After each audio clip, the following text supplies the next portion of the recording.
House is in session. We were ordered number 5. 5. We're back. We're good. Member for St. Thomas.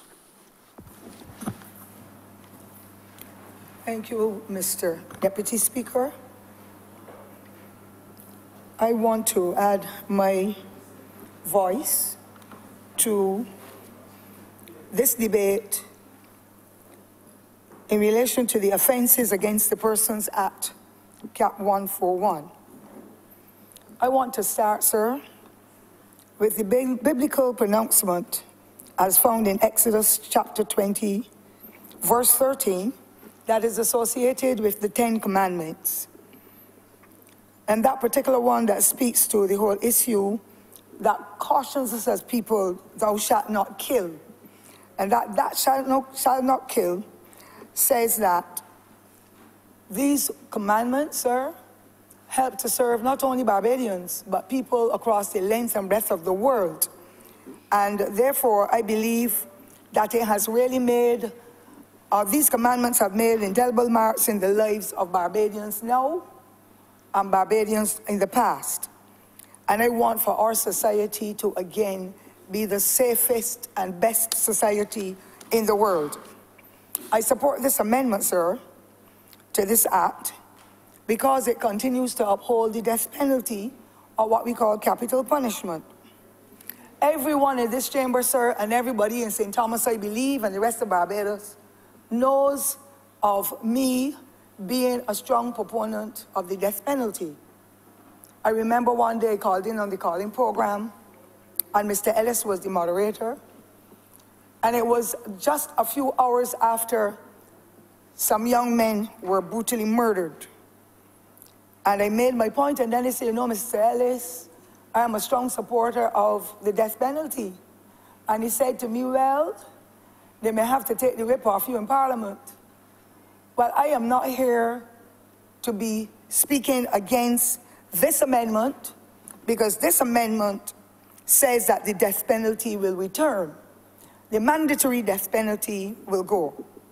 And I want to say so, sir, that I remember in 1994 when a lot of our honourable members on the other side would have not yet been adults. They might have been in primary school, where a then Labour Party government, a then Labour Party itself, spoke to the whole issue of the senseless killings that were taking place when we were going through that financial crisis where salaries of the civil servants were cut by 8%. And we saw a lot of lawlessness, a lot of young people and older ones and others lost their lives or were maimed and disfigured as a result of the lawlessness. And when we learned from a then subsequent Attorney General in our political meetings that we will bring back hanging, I witnessed the numbers of murders reduce, because Barbadians understand, or they understood, if you go out there and commit a crime to murder someone, then you know what the consequences will be. And I agree that all murders are not as a result of these violent, wicked acts that we experienced even nowadays. Only last week, for somebody to come off a boat and to be brutally shot, something has to be wrong with some of our people. And so I believe it is a deterrent once it is put into action. But my challenge, like most of my honourable members and the rest of the public of Barbados, is associated with why were the courts and are the courts taking so long to bring people to justice or to have people sent where they should go instead of the languishing all the time? And we now understand when you don't put in the necessary resources, whether it be human resources, monetary resources, or otherwise, then you're going to have that backlog, and that is going to create further challenges as we see going on in Barbados. I have in my long life, sir, witnessed losses that were so severe and devastated, sometimes entire communities. I'm not referring to Jamaica now and talk about any data score. I'm talking about right here in Barbados, where we are accustomed to people living together and working together as communities, and the peace prevailing and permeating every aspect of life. And then sometimes you hear of these terrible, violent situations, these episodes that impact on people. And so I have witnessed loved ones, major breadwinners, the aged, young children, relatives, even police officers in the line of duty, disabled, people of all walks of life lost their life or have lost their life as a result of some criminal-minded persons and groups among us. And I say it has to stop. It cannot stop unless we put measures in place to mitigate the nonsense that is going on. You know something, sir? And I hear some of the lawyers talking, and they have absolutely no problem. That's their profession. Mine is teaching. And there's nobody that can be an authority on teaching like I want to be, and I can be. But I know that when the shoe gets on the other foot, that is when most of us then understand how families suffer. To go to a football game and young men get gunned down. Or somebody shoots through the crowd and so many people get injured. Kadooment Day last year. And it brings an element of fear on this entire society. The campus trends, that drove fear in the hearts of almost everybody. And I trust that the fire service and others responsible will make sure that these one-door stores are a thing of the past, to make sure that people have an escape route. It is unfortunate that sometimes many of our young people, not only the young ones, some of the old ones too, they're watching television sets. They see what is happening in the outside world, and they're trying to bring in some of the foolish habits in our society. We have our own culture where we know to have neighborliness. They love one another, for love is of God mentality, or those various tenets that we use, the morals and the values that we know have kept our society going. And suddenly, everything seems to be breaking down, and we are living as prisoners in our houses. When we go to church, we are afraid. When we go to a function, we are afraid. When we go to the hospital, we are afraid. Because a small population in this society seems to think that they are guinea dogs. That they can call the shots and everybody has to surrender. It has to stop, or we in Parliament have to speak with one voice to be able to make that difference. And so, sir, I understand that some murders will be as a result of the passion, the love, sweetheart, sometimes even the Romeo and Juliet situation. But the violence and the skirmishes among families, that brings about murder too. That causes death too. Some work colleagues, some simple, stupid argument, that causes murder and serious injury too. Neighbors and families and others fighting over a spot of land and 2-3 feet taken away from their property, as trivial as we can't carry the soil anywhere. We can't carry the house anywhere. And rather than come together and reason like people who are civilized, we seek to go the route of violence. And then, of course, we have the gangsters among us who think that Barbados belongs to them. Well, something has to be done. I am glad that that bit of that amendment, sir, still keeps the death penalty on the statute books to help us to better understand and to let the criminals who get involved or those who do the foolishness understand there is a law that is for everybody and that justice must be prevailed in our country. And we talk about justice being done and justice being seen to be done. And therefore, I am on that street as well. I believe, sir, that in any democratic society, the right to life, to liberty, the freedom of choice, the right to safety, the right to go wherever you choose to go, the right to vote for who you feel like, the right to go to whichever church you want to go, whichever political party you want to belong to, that every individual deserves that right. All of us must be able as a people to adhere to the Constitution of Barbados and to ensure that we conform with the rules and the laws of this country. Sanctity of life overrides any state or society. Only God gives us life, sir. Barbados has signed on to a number of conventions, a number of treaties to which we must all abide. We are strong supporters of the Caribbean Court, the Caribbean Court. And the Cabinet of Barbados, as a group, has unanimously agreed, when we discussed and we looked at all the aspects of this legal amendment, we have all agreed that we must conform with whatever the CCJ has put in place. In relation to the death penalty and retaining it on our books, and that the judge has the exclusive option to institute the penalty of death in this legislative process. And I've already indicated that I support that. But I wanted it to be on the books, and it is there, so I have no quarrel. I just want to speak to what is happening in my society, and so many people not saying a word, especially people we are knowing leadership positions whom we expect to speak out. The Honourable Member for St. John spoke out last week, and people carried on, but 3/4, nearly the whole of what he said was true. And I'm not going to be nitpicking and worrying about who said that I'm wrong and I'm unfair, and so I'm going to stand on a principle, because right is right and wrong is wrong. And as people in society, we must stick to the right as far as possible. So I want to say, Mr. Speaker, that I have some serious concerns.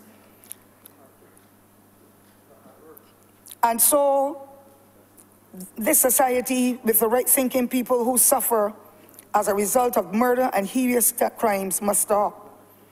Where are the consciences of those, sir, who beat and kill?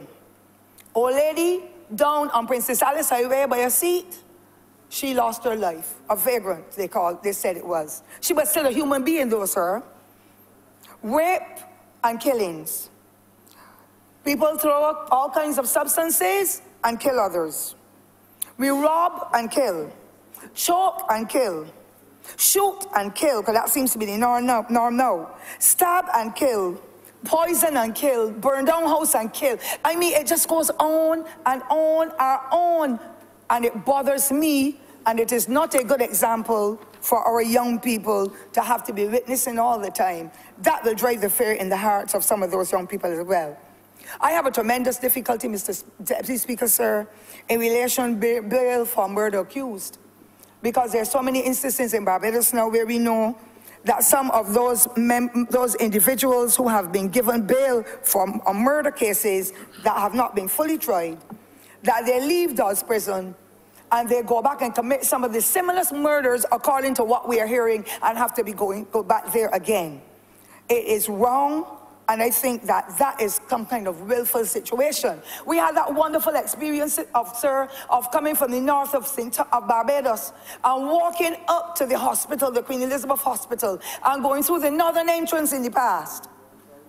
And one stupid young man went into the hospital to shoot a man that was already in hospital with gunshots, and changed the whole culture of the Queen Elizabeth Hospital, where now those who come and walk up River Road have to walk all around the front of the hospital in order to enter. Millions of dollars being spent in security. We are all Barbadians and not barbarians. And therefore, it really is unconscionable for persons to sit down and not think before they act. And that is one of the first things I learned as a young child, at home and not necessarily in school, because once you learned it at home, you took it into the school and you looked after others. You thought of things before you acted, and you always gave what will be the repercussions. It seems as though people don't worry about repercussions and consequences anymore. You do it and then say, oh, I was sorry, I didn't know it would go to that extent.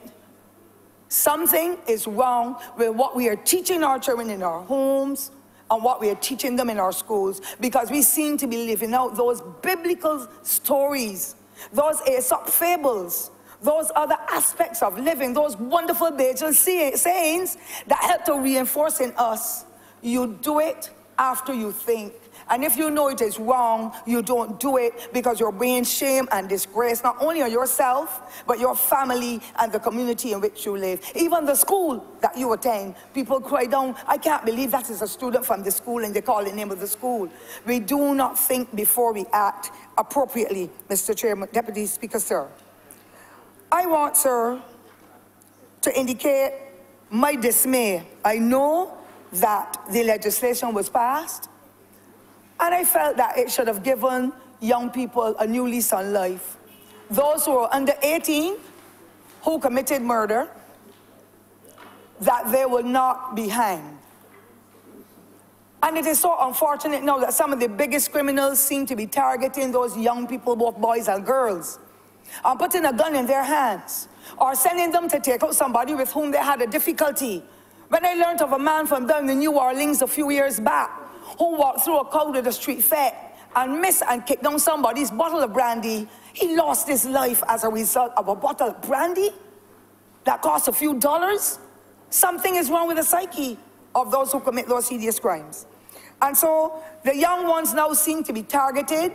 They are given firearms, they are given funds, perhaps they're given some narcotics too, that they can perhaps play the trade after they carry out their assassination, but that's what I call it, in order for them to be able to go to prison if at 17 years old the crime is committed, and then they're found guilty of manslaughter. They spend 7 or 8 years in prison. 17 and 7 are 24. By 30 years, Mr. Chairman, sir, Mr. Deputy Speaker, sir, they're back on the road again. And an innocent person, in most instances, has gone to Boot Hill. What happens to those families, though? What happens to the children and the offspring? Indeed, what happens to the families of the perpetrator? Because as much as we talk, the families of some of these individuals who are committing the crimes are decent and upright people. But the children fall short of obeying or conforming with the law, or all of those great things that they were taught to cherish human life and to respect it.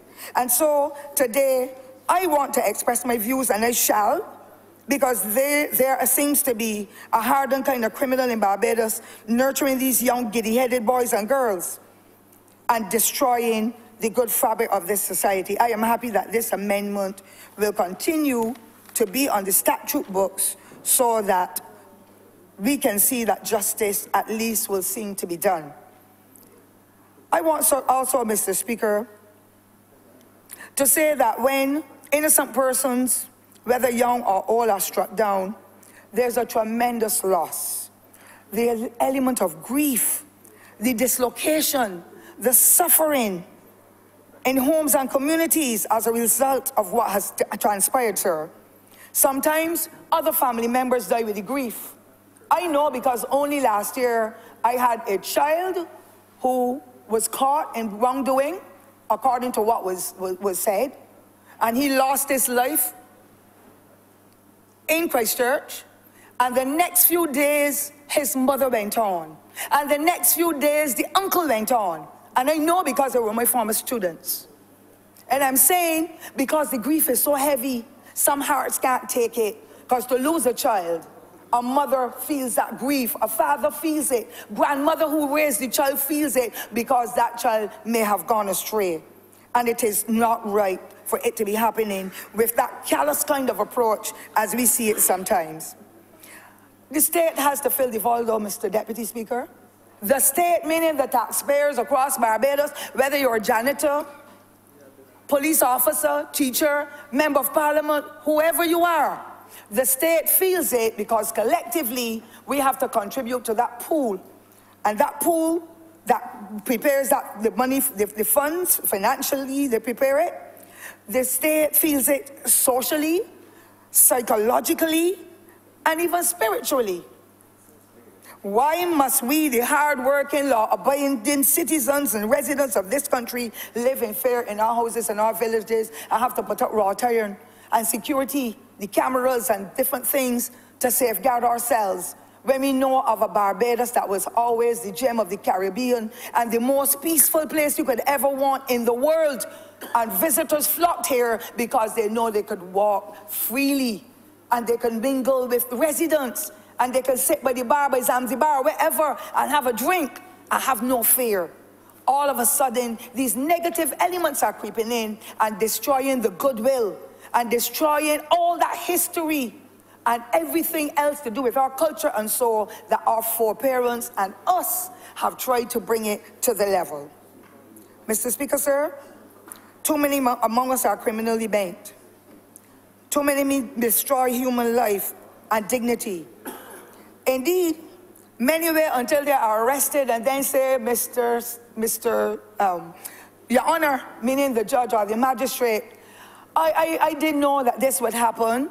But sir, I got a girlfriend pregnant. Sir, my mother is disabled and I have to look after her. Sir, my father, or ma'am, for that matter, my uncle is diabetic and I have to give the insulin. And you hear all kinds of baby stories when you get there. Something has to happen in the society as a whole to be able to make sure that our people do differently.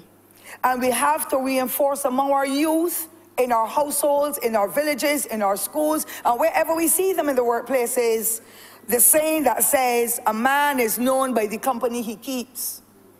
I was one who got the rod. My mother did not spare it. Our families did it, and I'm not recommending beating children and cutting them up and abusing them physically or emotionally or whatever, but I'm saying sometimes that works. It worked for my generation, and I am sure it will work for other generations if we have to punish our children without having to brutalize them. It will make a difference, because our parents said, you're walking with so-and-so, he's looking to me like a gangster, his behavior is inappropriate, but whenever you have to go, that same friend or that group of friends has to be with you. How could you be with 6 men, 6 boys or 6 girls, and decide to beat one school girl? Decide to rob an old lady of her handbag and beat her up and brutalize her, even kill her? Somebody has to be strong enough in that crowd to say, no, I have a mother too. I have a grandmother. If my parents know that I'm involved in this, they will take my head off at a blow. Somebody has to be strong enough in that crowd, but we are not getting persons to do it. We talk about bullying. Bullying was always with us. Bullying took place in our secondary schools all in the 40s and 50s and 60s when persons were ragged, we call it. But it did not go to the extent to pulverize people, to break their arms and brutalize them in the face and all that.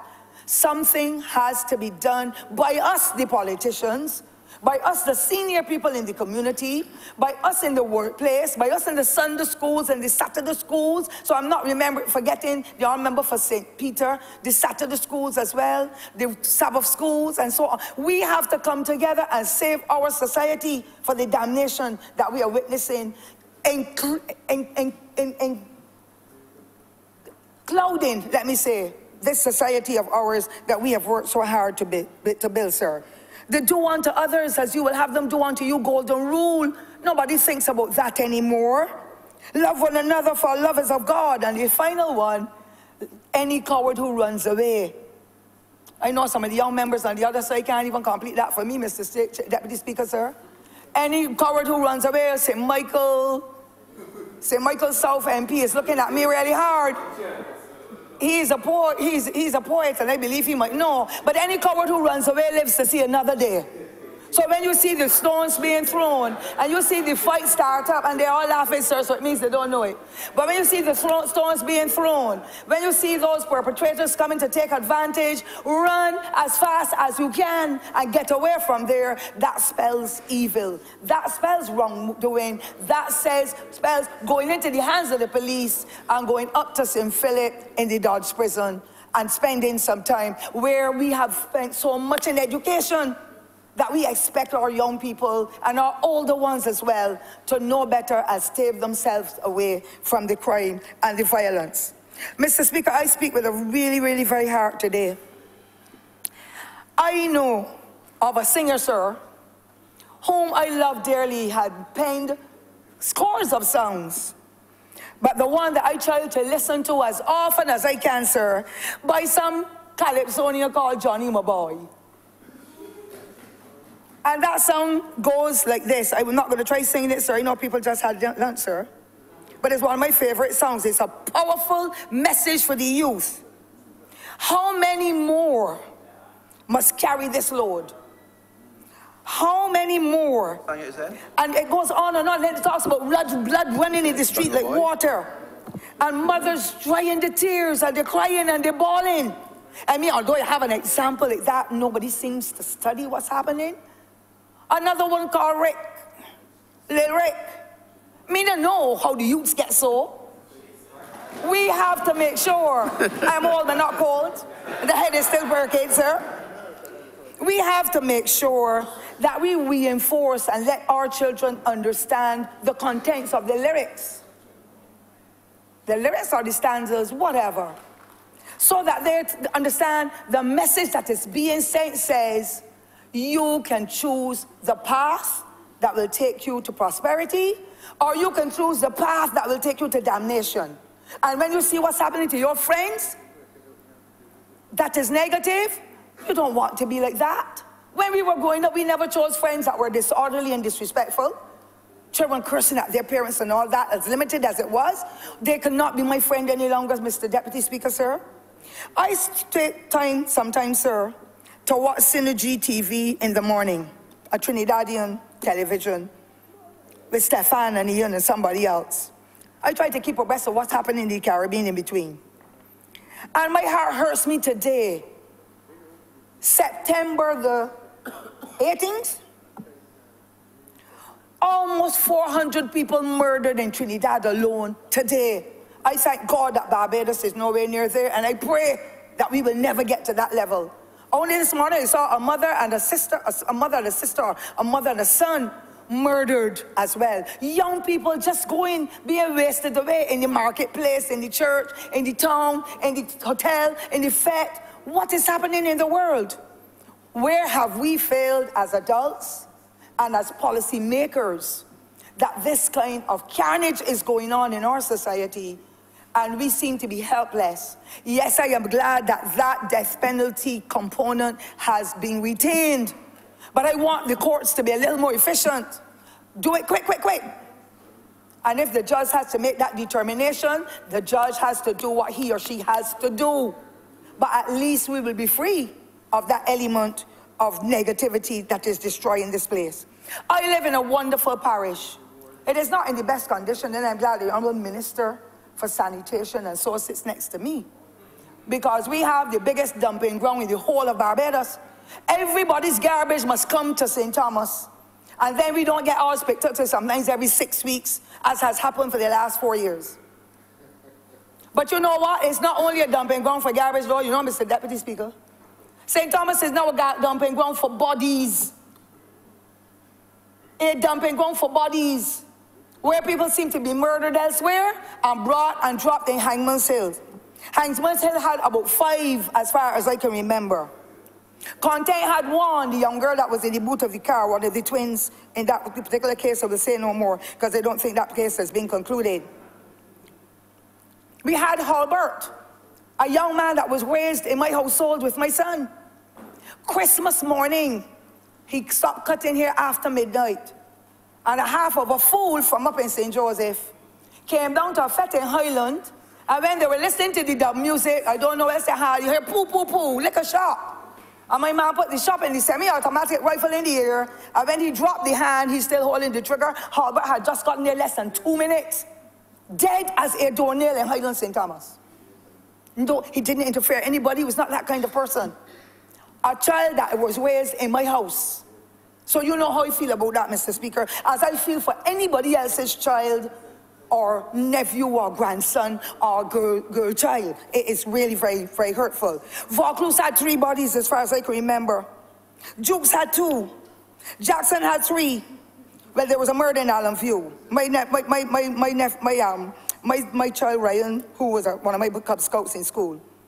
Rock Hall had 1, brutal murder. Bibi Slade had Ricardo only earlier this year in a little hut. Up to now, nobody has been found for murdering him. In Mangrove Pond, I had Lamar from Spring Farm. Somebody even threw the gasoline and so in the car and drove it up. The police was following, thank God for them and their vigilance. But he was already murdered. And it just goes on and on and on and on, Mr. Speaker, sir. Something is wrong. Kelvin Brewster in October 2016 in Jackson on the Tree. I saw when they sent me the video, I was in Canada, he was drawing his last breath. And then there's some women in the domestic violence and domestic area. That young lady who was a cosmetologist. Well, I believe the husband, the police would have been able to determine, and the forensics would have shown that that would have been the husband's body down in the back. And I understand that to be passion. You disagree, I don't want you anymore, whatever the thing was, or you've got another girlfriend and I keep nagging, I don't know. But sometimes women commit murder too. And I want, if they are found guilty, let whatever the judge has to do, as according to this amendment, it has to prevail.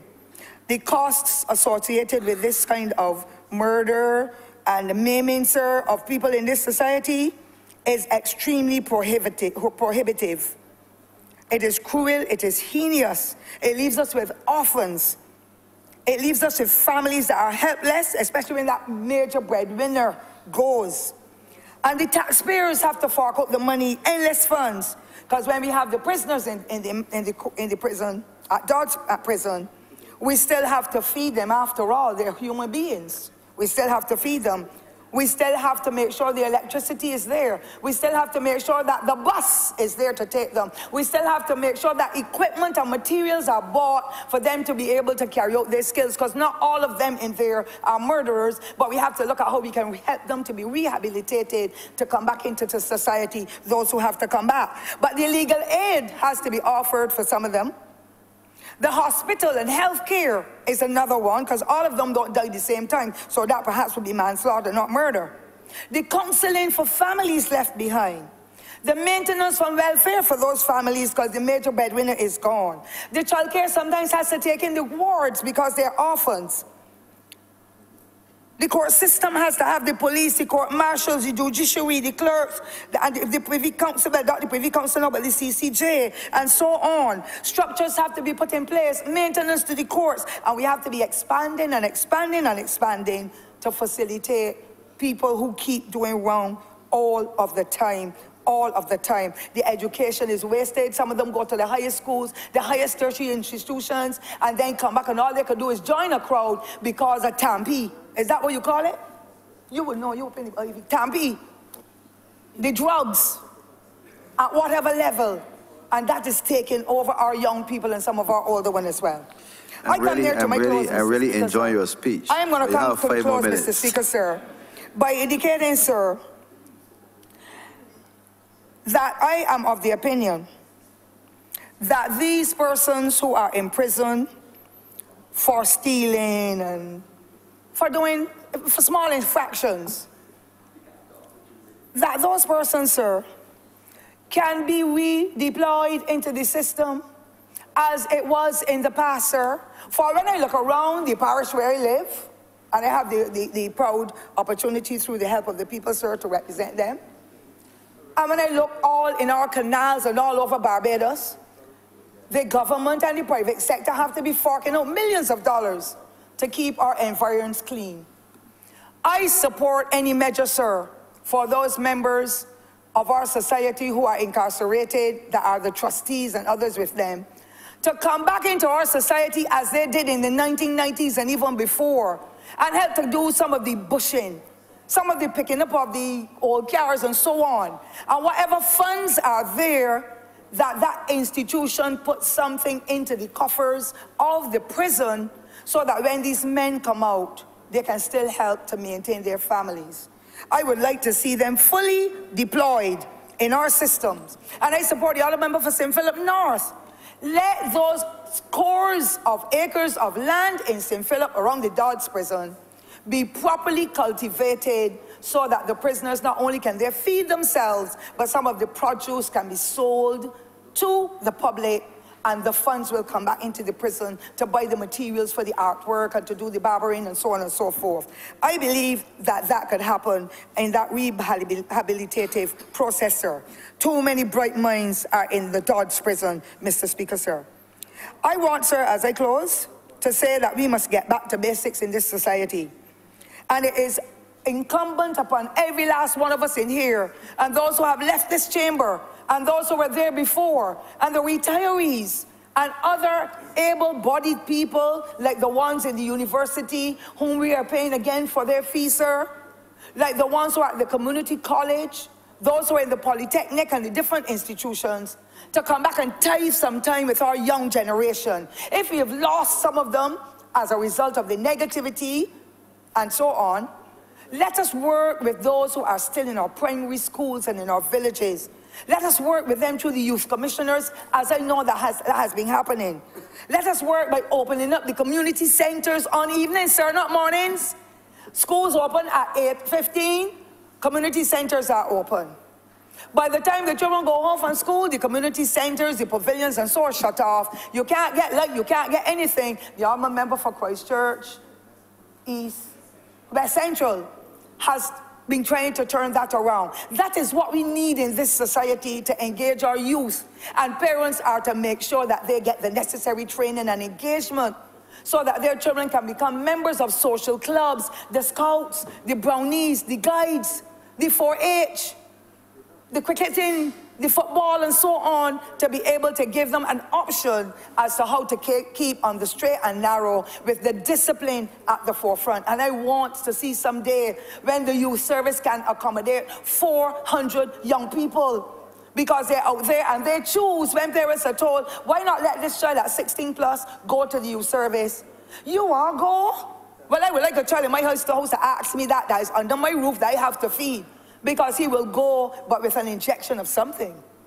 And therefore, Mr. Deputy Speaker, sir, we got to have to work with our youth and give back in the churches. Devise policies and programs to keep our children employed meaningfully. We have to teach them how to become good citizens and how to make sure that they put God first in all they do, in order for them to be able to reach that age where they can become meaningful and productive citizens. And so, Mr. Speaker, I want to let you know again, I support this amendment to retain the death penalty, and I leave it to the judges to determine what the outcomes of those numerous cases that will come to the fore. Too many bright, talented youth in our society are not in the communities serving our young people and helping to make them, to show that they are role models and helping to mentor them. Many of them are up there in the prison, languishing because of bad company, because of not obeying the rules, and more particularly of not believing and practicing whatever is espoused in our 10 commandments. You love your neighbor as yourself. If you want your life, then you keep your life, but help somebody to keep theirs too, and stay away from the negativity, from the crime and the violence and the nonsense that is coming out with the cultural penetration, where other countries, their lifestyles and their culture, our young people and older ones too are adopting, and therefore it brings that negativity and causes this whole society to collapse. Mr. Deputy Speaker, sir, I wish to thank you for giving me the moment, and I support this amendment, sir. Thank you. Michael Sophies. Thank you, Mr. Deputy Speaker. It feels good to be able to stand here, not simply reciting what is happening on the order paper in terms of business for the day, but to be able to actually contribute to this very important debate. And just let me say at the outset, I just want to thank my colleagues on both sides. I want to thank you, Deputy Speaker, all of Barbados, because I believe that all of the prayers have certainly been going up to the Almighty. I feel extremely loved by the compassion that has been certainly echoed across all circles of Barbados. And so long as I have strength in my body, I give the assurance that I will certainly be here and certainly ready to contribute to debates as they become necessary. Now, this particular debate, Mr. Deputy Speaker, I think is a particularly important one. I recall back in 2014, I think it was, that it came onto the order paper. There would have been representations made by the then Attorney General, who would have piloted the then amendment to the Offences Against the Person Bill. The debate would have started, but on that occasion, there were no other contributions, I believe, from either side.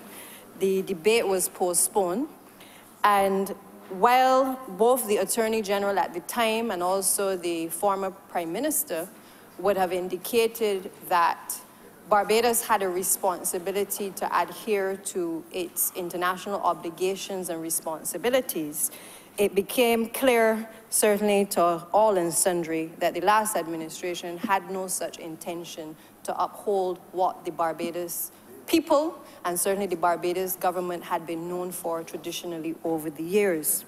As a consequence of which, that amendment died a natural death under the last administration. And I want to take this opportunity to not only congratulate the Honourable Member for Christchurch East, who would have piloted this particular amendment in this chamber last week, but also those in the Attorney General's chambers for actually ensuring that this matter came before this chamber yet again.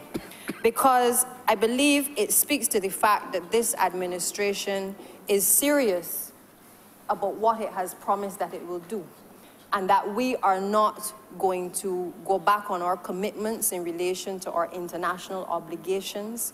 We are not going to say one thing to the international community and then completely do something different. And I believe it sets the tone for the type of administration that I certainly am very proud to be a part of, which yet again allows Barbados not only to be seen as punching above its weight, but certainly being a force to be reckoned with in the international community in relation to all of its international obligations. The fact, Mr. Deputy Speaker, is that we are bound by being signatory to these international conventions. We are also bound by the decisions of the International American Court on Human Rights. We are bound by the decisions of the Caribbean Court of Justice.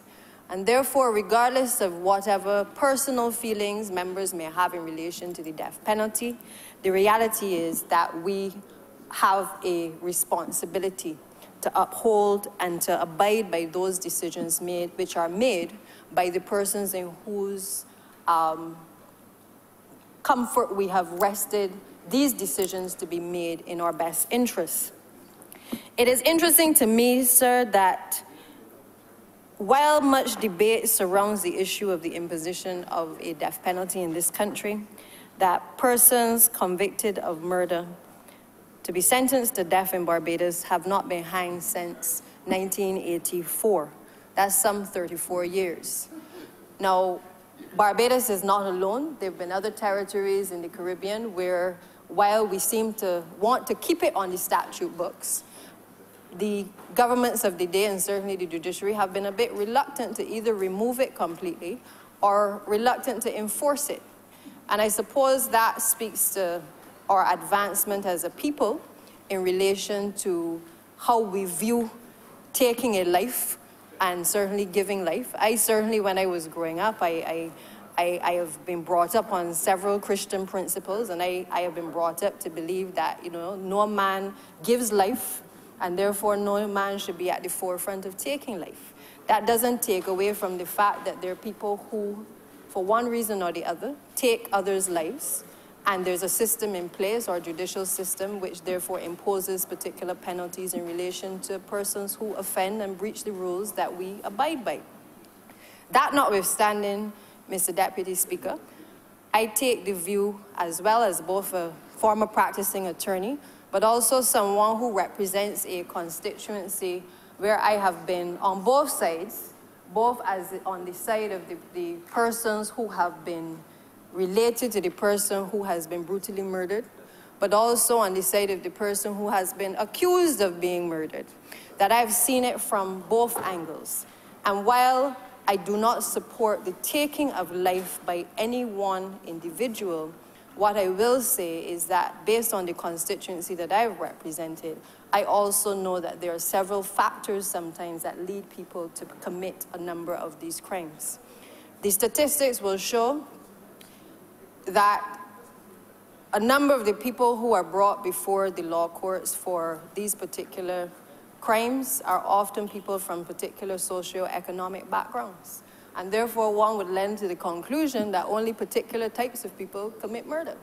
As if we follow that to the logical conclusion, we would believe in this country that only certain types of crimes are committed by certain people of certain socio-economic backgrounds. And that could not be farther from the truth. But what I do know as well is that sometimes when you are charged with these types of offenses, depending on your socio-economic background, you are sometimes in perhaps a better position and a more privileged position to be able to afford the legal representation, to be able to skip through the loopholes, to either be able to mitigate on the individual's behalf to be able to see a more lenient sentence, or in some case, to have the matter disposed of. Those are my realities, Mr. Deputy Speaker. And so for a large percentage of the persons who I represent, and certainly sometimes that I come into contact with, they find it difficult to appreciate that what currently exists on our statute books is a situation where if you have committed a crime of this nature, it is automatic that there is no mitigating circumstances that can be placed on the table to be able to allow a person to have a lesser sentence. I believe in the case of murder, this is the only offense currently on our statute books where the attorneys are not in a position to be able to step forward to do the type of mitigation that we are now asking to be done.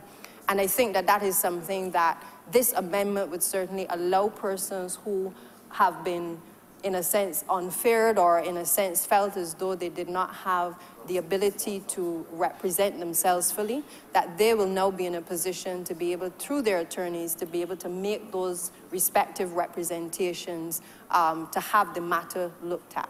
I think for those who feel uncomfortable about the situation, I do feel that the international community, and certainly we are a part of the international community, but I think we have also, as a society, we have matured. And in maturing, sometimes it is time to look at different views and to look at different perspectives. There was a time when, even within the Catholic Church, we would not have been hearing the sentiments which exist and have been echoed in relation to this particular matter on the death penalty.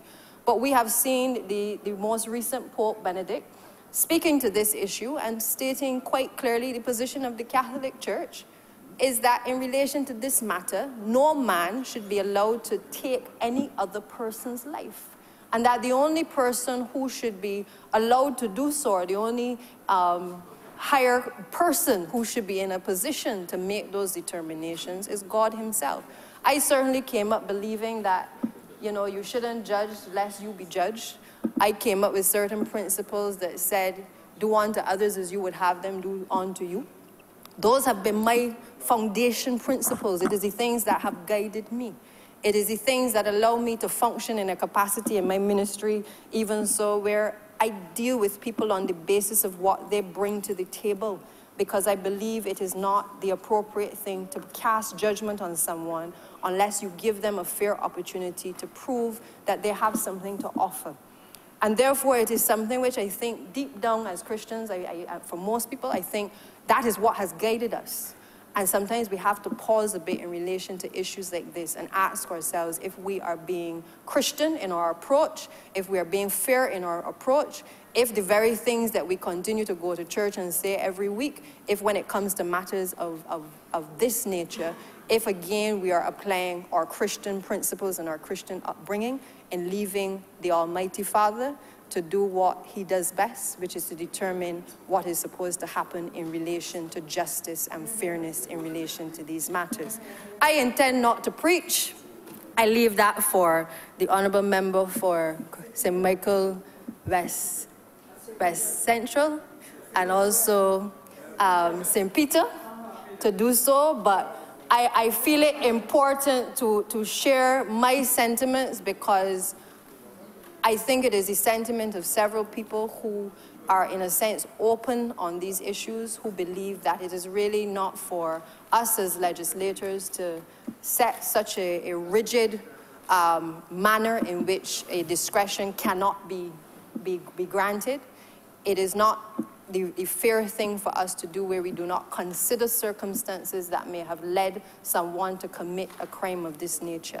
And so by abolishing the mandatory death penalty, while it still gives the Barbadian judges the opportunity to impose a death penalty, it still allows persons to be able to take into account extenuating circumstances which may have led persons to have committed a crime of a heinous nature. And the reality is that I believe that this is going to be preserved in relation to the actual imposition of a death penalty in relation to very heinous types of crimes. It perhaps gives most jurisdictions the opportunity to feel as though they have something on the statute books just in case a serious crime takes place. But what we must never do as both legislators or members of the judiciary is to prejudge circumstances in such a way that whoever is charged with murder automatically finds themselves being faced with the death penalty. If we had a perfect system, the reality is we would not have had the Pratt and Morgan case. We would not have had even the recent cases going up to the CCJ, questioning the legality of persons being on death row for the length of time that they have been on death row. Or we would not have a situation where cases are reopened because there was missing evidence or evidence that had not been contemplated. And many of us who are or have been practicing attorneys know that we have not operated in a perfect system. Many of us know that there are people that have been sentenced that if things were different and if certain evidence had been led, that those persons would have gotten off. And many of us know that we cannot say beyond a reasonable doubt that persons were guilty of a particular crime because we were not there at the time. Many of us know that even in relation to DNA evidence, that we are not where as a jurisdiction we should be. And therefore, there's always going to be on a balance of probabilities, unless you actually see the person pull the trigger or use the knife and bludgeon the person to death, there's always going to be on a balance of probabilities that something happened of which we are not aware, or which the judge was not aware, or the police were not aware, or the prosecutors were aware. And it is for that reason that the abolition of the mandatory death penalty is so significant, because it allows us to be able to pause, to be able to look at where the deficiencies are in our judicial system, to be able to pause and say where we need to ask the Attorney General to put some serious resources. Those are the things that this piece of this legislation is actually allowing us to do, because we do not have a perfect system. And when we look across all of the societies where this type of legislation has been repealed, it has been done on occasion after occasion because people have recognized the loopholes in the system and the deficiencies in the system, and recognized that the system has not been perfect. It doesn't mean that we take away the power of people in the judiciary to be able to impose sentences, but we must also do it with a measure of caution, being mindful that we may not always, as a society, get it right. And for that reason, Mr. Deputy Speaker, I support the amendment wholeheartedly. As I said before, I have people who are affected in my community and across Barbados that I come into contact with, who, rather than me dwelling on the issue of a mandatory death sentence, I take a different view. I want to know what it is that I can do to save the young men and women who may find themselves in a situation where they believe that they must live and die by the mighty gun, or that they must be involved in high levels of or acts of violence because they don't know any other way. This is what this debate for me is about, because if I dwell on whether it is right to take life or it is not right to take life, I forget what the problems are in my society and within the community that I represent. And instead I spend the time focusing resources on trying to ensure that, particularly in the Ministry of Education, that we start to test our children earlier, not just from the level of the academic side, but the psychological side as well. Because I believe that no young person or no adult determines that they are going to be criminally minded at 45 or at 18. If you ask any of the social workers and the psychologists, you often know and you see the signs of deviant behavior or disturbing behavior from the time that those children are at a very young age. So what does it say about our society? It says that we are ignoring the problems, and instead we are focusing on the end result, which is the heinous crime. We are crying out at the time when it happens, but we are not prepared to step back and ask ourselves, how have we gotten there? And therefore, I make the cry to this administration and to the public. Look at what is happening in terms of the statistics, because it can't be that the same types of people continue to commit the same types of crime repeatedly, but we are not addressing where the problem is. If it is unemployment, well, the Labour Party has a track record of bringing down employment from 22% to 6%. So I expect that this administration will do that yet again. I understand my colleague has a building blocks program, which I salute him for, understanding again that there are all kinds of people on the blocks. There are all kinds of people who have lots to offer to this country. It is almost like a social gathering, just like you may have a lodge at times. But the reality is that we have to get into where people are. And if it is the rum shops, if it is the blocks, if it is the community centers, as a government, we have a responsibility to get to where those people are and to find out how do we get the most potential out of our people. That is what this administration is about. We did it with things like Project Oasis, where we made sure that young people who wanted to be able to work and who were entrepreneurial, that we gave them the tools and the resources to be able to do the things that they were interested in. But it causes us in this debate to have to pause, as I said. Because when I look at the number of people who leave school without certificates, who are frustrated, who can't find a job, who turn to a life of crime, whether it is because it is glamorous, whether it is because in most cases they have to put food on the table, whether it is because of the pressure of the parents who say there's not enough income coming in. As a young person, you have to go and you have to find a way to be able to help me pay these bills. Those are the issues that this debate must flag up, because those are the things that are at the core of why we are even having this discussion in the first place, and why it disturbs people who have been impacted by violence in the way that it does. Because we all know somebody who has been shot by somebody. We all know somebody who has either been the victim or the perpetrator. But we also know amongst us that there are causes. There are also symptoms that have led to the causes of the reasons why we are even having this debate in the first place.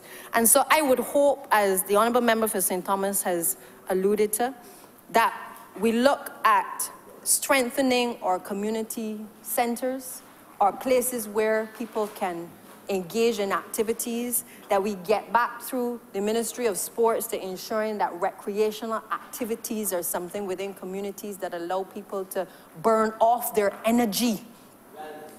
That we don't just have football tournaments for the sake of football tournaments, but that we go back to things like the semi-professional league that the leader of the Barbados Labour Party would have introduced, that we do things to allow people to have a sense of purpose in this society, that there are options available rather than a life of crime, that we create opportunities for our people that give them a better way of life. And whether that is through the academic opportunities, whether that is through the technical opportunities, whether it is through vocational, we have to, through all of the ministries, find ways to be able to empower our people to be able to choose a different path than would lead us to a debate where we are talking about whether we should keep a death penalty or whether we should be abolishing a death penalty.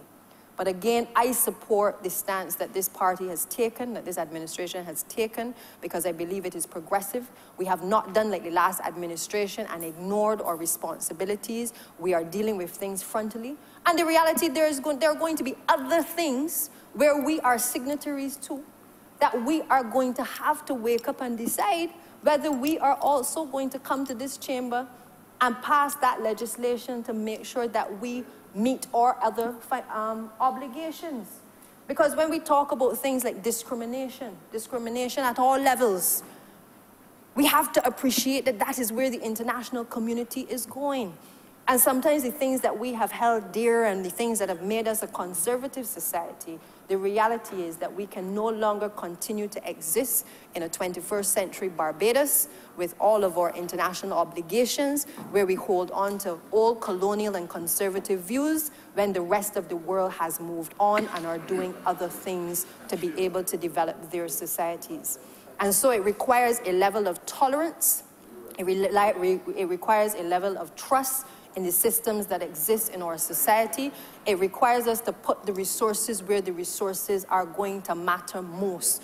Not licking out money for the sake of licking out money because there's money in the treasury, but being able to identify where the problems are and the source of the problem, and being able through the respective Ministry of Finance to ensure that the resources go to where they are supposed to go. Now, I know, Mr. Deputy Speaker, there was some concern about bringing back the hanging. I recall that was a plea that was made, I believe, from the leader of the opposition. I could be wrong, but he mentioned that it may now be the time to bring back the hanging. Again, I will comment on it because, well, he hasn't risen, so I assume that the headline that I read was accurate.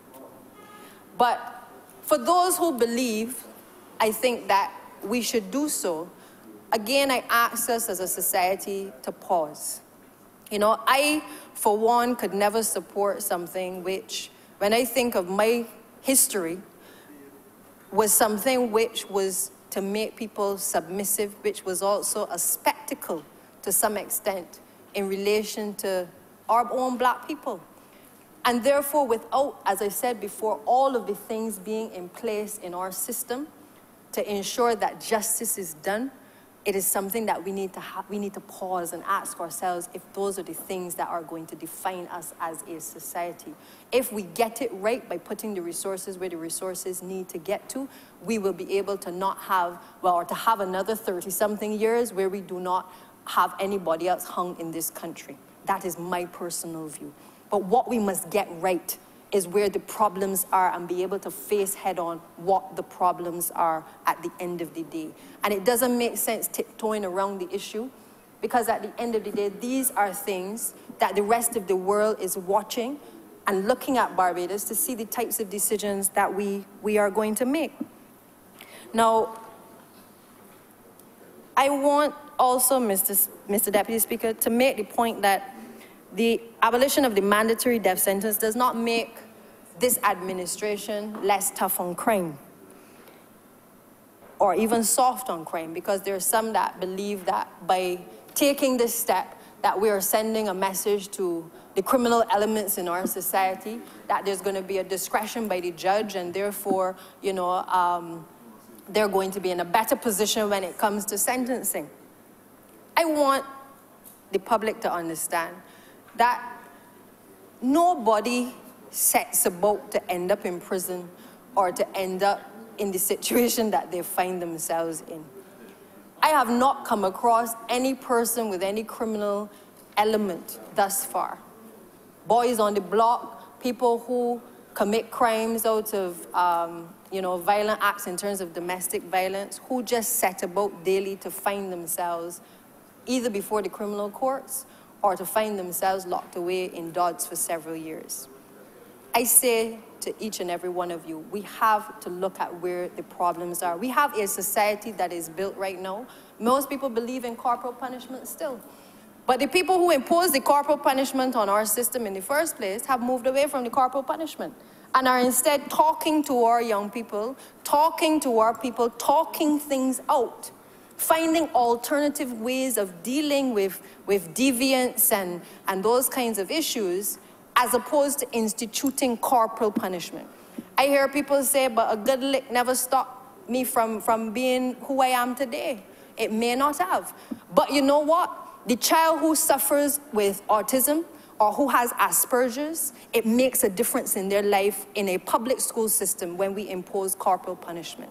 And if you hit me today, and I'm young, when I get older, what am I going to do? I'm going to lash out. So we also have to look at the type of systems that we are perpetuating, even from the educational system as well, that also helps to fuel sometimes the level of violence that we're seeing exhibited amongst our young people as well. Because what obtained before I came up hearing that the child is bad, the child is deviant, the child is hard ears. But I have come as a big woman to realize that a lot of those things that I came up hearing could not have been farther from the truth. That we have children that are different. We have children who learn differently. And in our educational system, we must be willing to understand it and to be able to accommodate those differences. And that some of these pressures that we put on our children to learn are actually doing the reverse. Because sometimes it makes them so frustrated in the system that they lash out. We're pushing them to be academic when truthfully the children may have more skills using their hands or being creative. But you know what? We wait until they get to prison, and then we run to buy the art at the prison for the very same people who have become rejects in our system. I ask this House and the public to pause, to look at where we are putting the resources and to look at what is the root of the problem. It cannot be that a man who has slipped through the system, come up with no certificates, ended up turning into a life of crime, ended up committing a murder and ended up in prison, becomes the greatest artist while he's in prison. That is what is happening in our system. Or they end up finding their passion in agriculture while they're in prison. Why is it that we are not putting the resources in the things that are supposed to matter before they get to the point where they are either now the victim or they have become the perpetrator and they ended up as being the victim? And so this debate for me flushes out a number of issues which must cause us to look inwardly and not so much at what is being imposed by the outside. It is asking us to look at the systems that currently exist and ask ourselves whether those systems are working, not just for the people in the Pine or in the city, but across this entire country, whether in St. John, St. Thomas, wherever. Are the systems that we currently have working for us? Are we talking enough to our people? Do we have enough programs in place to deal with deviance? Are we putting enough resources behind the programs that would be able to pick up the pieces where the parents who are struggling to make ends meet on a day cannot do so? Are we making sure that our community centers are open and fully functioning during the evening times and during the weekends when our young people are running wild across communities? Are we putting our resources there? Because if we aren't doing it, and the answer to those questions are no, then I believe the answer to why people feel so uncomfortable about this debate is glaring you in the face, because you haven't dealt with the very problems that exist in the community down the road. You haven't looked out for your neighbor. And you know the Bible tells you must love your neighbor. You must look out for others. But if we are so Christian that we want to talk about eye for an eye and a tooth for a tooth, we must also pause and ask ourselves, when is the last time that we've looked out for somebody else or tried to stem a problem in a household where we saw a family struggling to deal with issues in the household which may have led to violence? Those are the things that we must pause and we must ask ourselves. Because this debate is not alone about whether a court overseas determine what Barbados should do. This debate is not about whether we've lost our sovereignty. This debate is about Barbados and about Bajans and who we are as a people.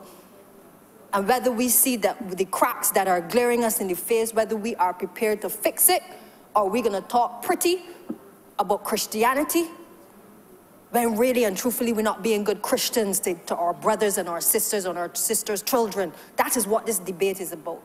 So I support it.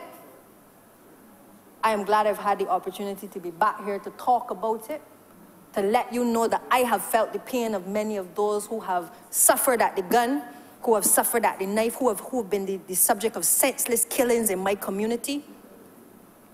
Because I've seen it firsthand, and I could never support anybody killing anybody else. But I speak firsthand about the fact that some of the people who hurt others themselves have been hurt by the very system of which I am a part of.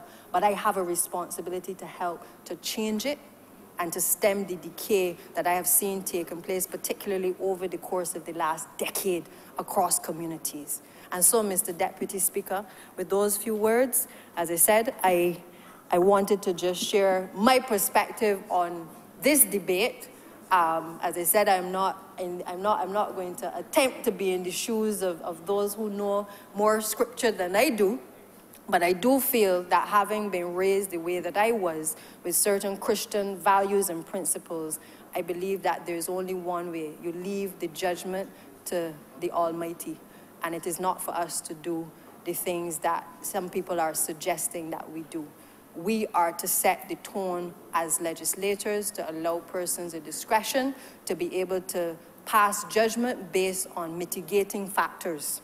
We are not supposed to be here imposing a mandatory death penalty on individuals who are not given an opportunity to have those mitigating factors placed before the law courts. I'm obliged, Mr. Deputy Speaker. Yes, very good contribution. Member for St. Lucie. Mr. Deputy Speaker, sir, I rise to give my support to this amendment, the Offences Against a Person Amendment Bill 2018. And my intervention indeed is going to be short because much of what I would say would have been wrapped up in the contributions of several of our members, the honourable members here today, the honourable member for St. Peter, the honourable member for the city of Bridgetown, the honourable member indeed for St. Michael Southeast, who gave a very, very sterling speech just now. Mr. Speaker, I want to say first and foremost, I support the death penalty. And we heard several quotations, or repeated quite often here today, the quotation of an eye for an eye, and so on. But equally, the same book from which that quotation comes, and I'm not talking about the actual scripture, but the same book, meaning the Bible, from which that quotation comes, also speaks very much about forgiveness. And while persons out there seem to be of the view that this administration is abolishing the death penalty by bringing this legislation, this amendment here to Parliament today, I want to say and to reiterate that that is absolutely not the case. It is simply a removal of the mandatory death penalty in Barbados. And it simply means that you know the legal minds or the judges, the judiciary has the option to be able to impose another sentence in the event that persons or someone is found guilty of murder. But more importantly for me, Mr. Speaker, our party promised that on an issue such as this, a issue such as the death penalty, that we will go to Barbadians through a referendum to make a determination, because we are firmly of the view, as we've heard our Honourable Leader and Prime Minister said more than once, that 30 of us in this chamber cannot decide such matters, that we must go back to the people and let the people determine, because each and every one of us have our different views on the death penalty. But the debate today is not about the death penalty, as we have heard so often. My concern, Mr. Speaker, is the state of lawlessness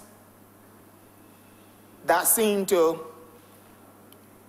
pervade this society. And I heard the honourable member for St. Michael Southeast in her contribution made some very, very salient points, and I support them 100%. We need to get back to basics and to look for preventative measures that will stop persons from going thus far in terms of committing murder. And there are one or two occasions, yes, that will happen, and sometimes, you know, because persons have to have the capacity to think. Not all of us have the capacity to restrain ourselves in circumstances, and sometimes you may be challenged with very difficult circumstances. And what has happened in our society is because people feel that when you walk away, you are a coward or you are soft, you know, persons use such circumstances to prove themselves or to make themselves look like being a man or a woman, as you would often hear them say. I live in a constituency, and I would say from time to time, I have heard persons, and we have got to be very careful, and we've got to look keenly at the youngsters in our midst. Because if we were to sit, or if we were to carefully examine where our problems are starting at this point in time, look at those between the ages of 15 to 25. A lot of the issues coming out in our society today, in terms of crime and violence and the inability to settle things, conflict resolution, it spreads across that age group, the 15 to 25 age group, or 15 and up, where youngsters now want to prove themselves to be men, and women, they're the macho people. You know, I've heard persons say, that is why I am not against the death penalty. Because you've heard persons say, well, I will do so and so, and go up there and sit down. And these kind of things. Now, their thinking obviously is not rational, and something has to be wrong when you can get youngsters in our midst today making comments like that and willing to go up to sit down in jail. Now, I would say that in that sense, we have to have things in place that will deter. But on the other hand, we have to be able to allow people to be rehabilitated, because we need penal reform in this society. And it's not just about the punishment, because a lot of people focus on the punishment. But we must also focus on the rehabilitation of our youngsters, rehabilitation of our people. And yes, we say it costs the taxpayers money to go up there and sit down and eat and so on. But if we were to put the measures in place early o'clock, that's why I laud the comments, and I laud the work of the Minister of Youth, Honourable Member for Christchurch, West Central. I laud the work that is coming in terms of the trust loans to make people, give people a start in life and help them to focus on what they need to do. There are positive things that we need to focus on. I like the work that is being done in the Ministry of Agriculture by the Honourable Member for St. Philip South in terms of looking at the land and giving young people some land to go there and work. The Bible says, by the sweat of your brow you shall eat bread. And this Barbados Labour Party administration is providing the means by which our young people, our men or women, can find employment and get their minds engaged in a positive manner. And so, when we do these things, Mr. Deputy Speaker, sir, when we do these things, it means that we are setting Barbados on the right track. Yes, we will have some persons that are what we would call deviant, or as my mother would say, hard mouth and own way. But all is not lost. All is not lost. We have to train, we have to retool, we have to reach out, we have to go out there and let them know that there's a better way in life. And that is important. So that even though you may get persons that may slip through the cracks and they may end up to serve at Her Majesty's pleasure, we still have to reach out to them as a society. We have to reach out to them and to let them know that they have a role, that Barbados is still their island home, and Barbados must provide a place in society for them. But they must never be allowed to feel that there's no rule of law, they can do as they like and they will not be punished. Because at the end of the day, while they're punished or while they're incarcerated, you have to train them that they can come back out and be re-engaged in society again. And so, Mr. Deputy Speaker, I support this measure 100%. And I want to say, there's a song that says, if I can help somebody as I pass along, if I can help somebody with a word or song, if I can show somebody he's going wrong, then my living, shall not be in vain. And that is what we have to do. We have to be willing, we have to be positive, and we have to show people, we have to let our living not be in vain, but not come in here to make laws only, but reach out to those youngsters, reach out to those senior citizens who may sometimes snap, so to speak. We have to reach out to them and let them know that they are part of this society. And when we have made that contribution, our living shall not be in vain. I'm obliged to you, Mr. Deputy Speaker. Thank you. Honourable Member for St. James South. Thank you, Mr. Deputy Speaker. I appreciate the opportunity to share for a few minutes. I won't detain the House very long. I want to congratulate the members who've spoken. I thought that they shared extremely well, explaining the reasoning behind the amendment to this bill. I think it is one that will bring a greater sense of justice to our criminal law, and will allow us to be in a position where we can administer both justice and mercy. But I rise to just share a couple of thoughts that along the way I've learned. In my earlier years, I would have come from out of a background in church where an eye for an eye and a tooth for a tooth was seen as you must exact maximum punishment for any crime or so that was committed by a person. And it always resulted in confusion because it seemed to put the God of the Old Testament in a very vindictive position. And then suddenly when he hits the New Testament, he becomes very soft. And it wasn't until one day, Mr. Speaker, I was listening to a sermon, and it changed me completely in terms of my understanding both of what was meant by an eye for an eye and a tooth for a tooth. And I'll never forget it, and I want to share it with the House, and I especially want to share it so that the general public and those who are churchgoers, those who are Christians, would have a better understanding of why certain things are put in Scripture. And I remember he said that the instruction that an eye for an eye and a tooth for a tooth really means that the punishment must never exceed the crime. It must never. And I'd never thought of that. But it made me realize that there are times when we overreact as a society. I can think back in olden times when a youngster might be hungry and they steal an apple and they would chop off the child's hand. There were some societies where if you stole something from a person of means, a nobleman, you could be hung. And that there was excessive cruelty that man meted out to man. And the Bible was trying to rein in the excesses rather than pushing us up to the line.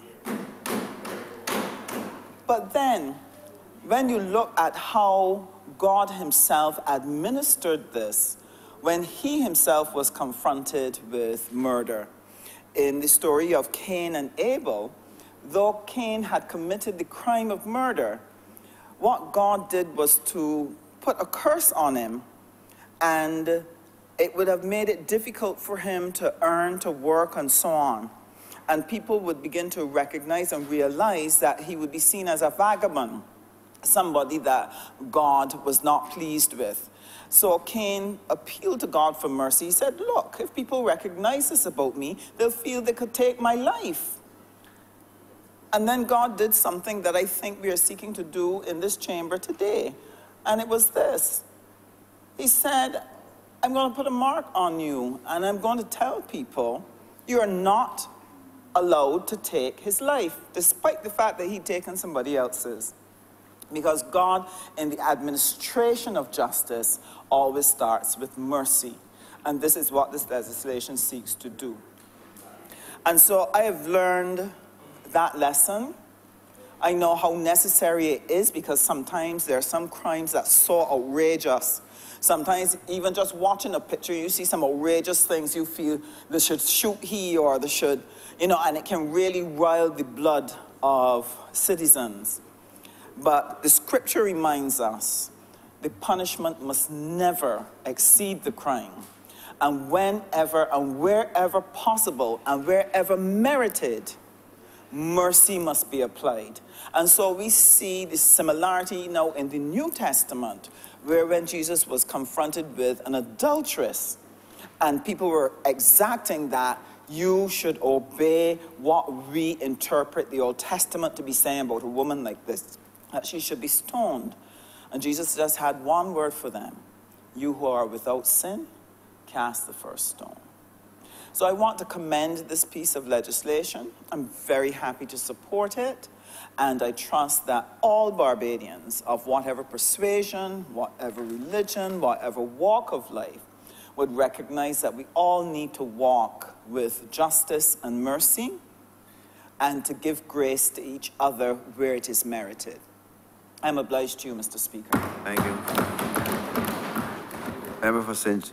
James North. I thank you, Mr. Deputy Speaker. As virtually all, if not every one of my colleagues have said in this debate, this is a debate on amendment of 3 pieces of legislation which are part of the laws of Barbados. One, of course, the highest law, the Constitution, to remove the mandatory nature of the death penalty and not the death penalty itself. Because a lot of people may feel that, look, these are a group of parliamentarians now who want to remove the death penalty for time immemorial in the future, and that isn't so. It's removing the mandatory nature of it alone. In fact, the previous government brought similar pieces of legislation to this Parliament about 3.5 years ago, started a debate. The Barbados Labour Party, through its then opposition MPs, boycotted that debate, in fact, because the then Speaker had his problems in his professional capacity with clients' funds, and we felt on principle we were not finding ourselves at the scene of the crime for 4 or 5 weeks at that time, and we didn't come to Parliament. And of course, you needed 2/3 majority to pass these or similar amendments into law, and we would have had to constitute that 2/3 majority, and therefore that debate ultimately ceased, and that government had time to bring it back before this Parliament. We would have supported those amendments, we said so, and they never brought it back. They know why they didn't bring it back. I believe there were divisions in their camp on the particular issue. The genesis of the problem, Mr. Deputy Speaker, stems, of course, in our legal history. Our Constitution of 1966 has a savings clause which saved all existing laws, pre-independence laws, which included the death penalty as the sole punishment for murder and treason. The Section 15(1) of the Constitution, though, said that no person should be subject to torture or to inhuman treatment or degrading punishment or any similar treatment. So there was a contradiction, because clearly some would argue, and ultimately successfully argue, that the death penalty was inhuman treatment and was torture. In addition, of course, the Constitution, though, said that the imposition of a mandatory sentence of death or the execution of such a sentence shall not be held to be inconsistent, though, with this provision of human rights against torture or inhuman or degrading punishment. So there was ambiguity open all the time. The courts, the highest courts, which oversaw Barbados law and justice, ultimately took advantage of these potential ambiguities. The Privy Council, of course, which was our highest court in the land up to a few years ago, started to undermine that principle by saying you could not carry out the death penalty once it was not carried out within 5 years of sentence. And then the Barbados Parliament at the time, the last Barbados Labour Party administration in the early 2000s, I think it was 2001 or 2002, sought then to get around that Privy Council decision by providing that any delay in executing a death sentence imposed was not to be inconsistent with such Privy Council decision. The Barbados Labour Party, last administration, and extremely correctly, sir, removed Barbados from the jurisdiction of the Privy Council and took it into the jurisdiction of the Caribbean Court of Justice. Has to be one of the finest courts anywhere in the world in terms of quality and in terms of delivery and presentation of judgment, in terms of substance. We have nothing to be ashamed of. In fact, we have everything to be proud of. Yes. That a court stemming from the bosom of our people is globally recognized as one of the best courts in the world.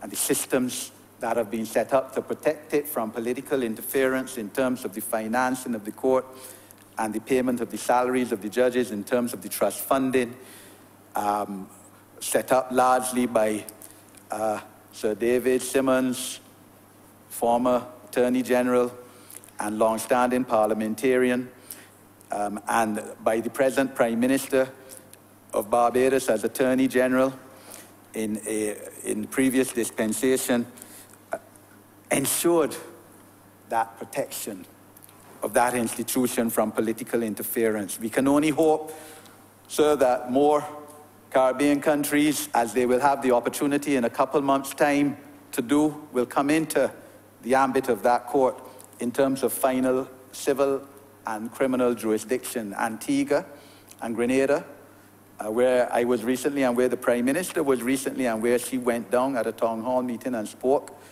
are about in the next couple months to have referendums on the issue. 2/3 majority of their voting, of the population that votes, will bring them into the ambit of the Caribbean Court of Justice, as 4 Caribbean countries already are, and we really hope that that is done and that others subsequently move towards the jurisdiction of that court. That court, sir, has said that the mandatory death sentence is unconstitutional as defined by Barbados law, which we are today seeking to amend. In fact, during the judgment, which has been said in the Hervé case, and it all cited Section 11 of our Constitution, part of our fundamental human rights clause, saying that, look, everyone has the right to protection of the law. And to say that once someone is convicted of a particular crime that they have, or that a judge has no option but to sentence them to death, was unconstitutional and remove the discretion of the judge. And if you remove a discretion of a judge, you're interfering with the independence of the judiciary.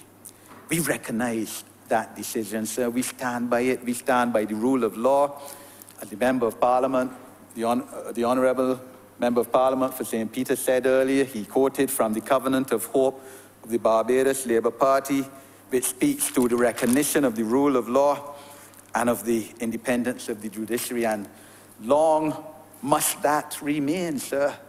It can't be like the last Prime Minister of Barbados, who, because the Caribbean Court of Justice ruled against what he wanted, went and a lot of foolish thought that he can remove Barbados from the ambit of the Caribbean Court of Justice. But we all knew that was just foolish thought, because in the first place you need 2/3 majority. You have to go through a lot of particular provisions and processes before that could be done. I'm sure that he, as a lawyer of 34 years, knew it was foolish thought too.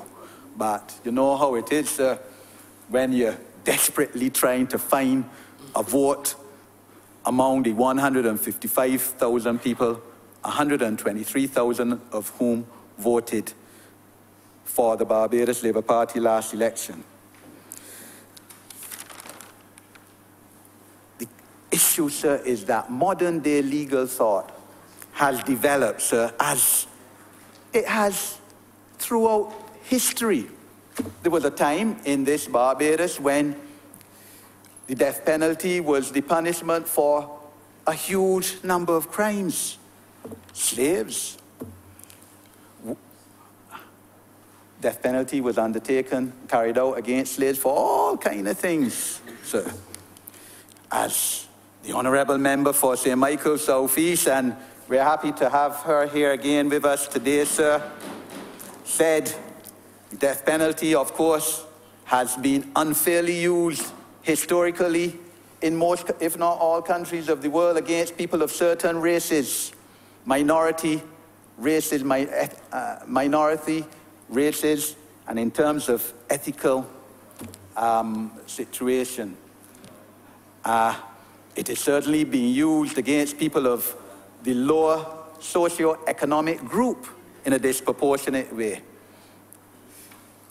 I mean, you don't find wealthy people too often in jail, sir, even in countries with advanced judicial systems such as Europe and United States. I mean, the wealthy, when they're charged with capital punishment crimes, are able, of course, to hire the best of legal expertise available, and in a lot of cases, in most cases, they are saved from the death penalty.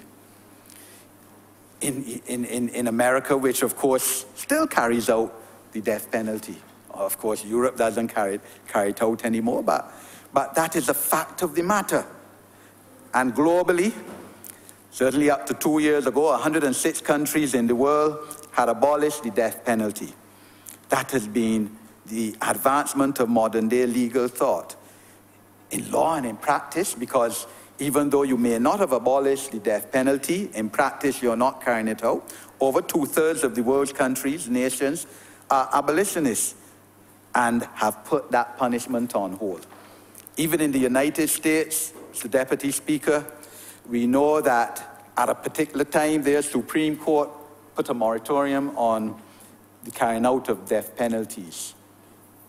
It subsequently resumed that exercise, I believe, in 1976, the Supreme Court decision, and United States is still one of the countries that carries it out. And certainly, sir, I have serious problems where up to 2 weeks ago, I believe it was, in a state in the United States, someone, death was carried out by lethal injection against someone who had committed the crime 35 years ago.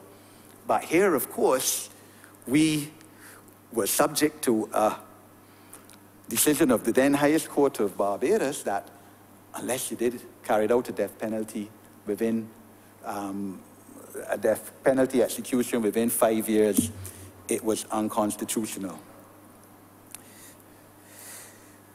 The reality again, sir, is that historically, the death penalty has been carried out against a lot of people with mental and intellectual deficiencies and disabilities. That is a fact. Many of the advanced countries of the world, when you look at it, they take up a high percentage of persons against whom the death penalty is carried out. People who are poor, people who are black, people who are mentally and intellectually deficient and disabled, and people who have been subject to unfair trials. In a lot of cases in those countries, they have a legal aid lawyer, some of whom never practiced criminal law yet, and don't know the harm from the foot in terms of law. And clients found guilty on a death row for years, ultimately sentence carried out. The reality of the situation is, as the Honourable Members for St. Michael South East said, the colonialists who gave us the death penalty. In the first place, they abolished that long time ago, starting in the late 1960s, I believe it was, because they had a lot of debate in the early 60s on law and morality and the death penalty and all of that, the morality of it. And they removed it in England and left it. Only if I am subject to correction, but if I remember what I learned as a criminal law student over 35, almost 40 years ago, they left it for those who executed policemen, law enforcement agents, or for those who were involved in treason. The reality, sir, is that the death penalty is irreversible. And history has shown that, like in everything else, mistakes are made. Wrong people have been hung in Barbados for crimes that they didn't, for murder that they didn't commit. One might say that we now are in 2018 and that will not happen today. We do not know. I believe that the last woman to be executed in Barbados, hung in Barbados, I believe it was somewhere in the 1930s. Subsequently, it was found out that that sentence was dubious. And that may very well have been one of the reasons why no woman has ever been executed since that time, 80-odd years ago. I remember, sir, as a teenager, and that would have been over 40 years ago, Delroy Truck, the present Minister of Justice in Jamaica, wrote a series of articles that were published in the Barbados newspaper when he was a lecturer in law here at the university on the pros and cons of the death penalty. He was an abolitionist then, I'm sure he still is now, and those articles were riveting. I mean, as I said, I was probably about 14 then and knew at that time I wanted to be a lawyer.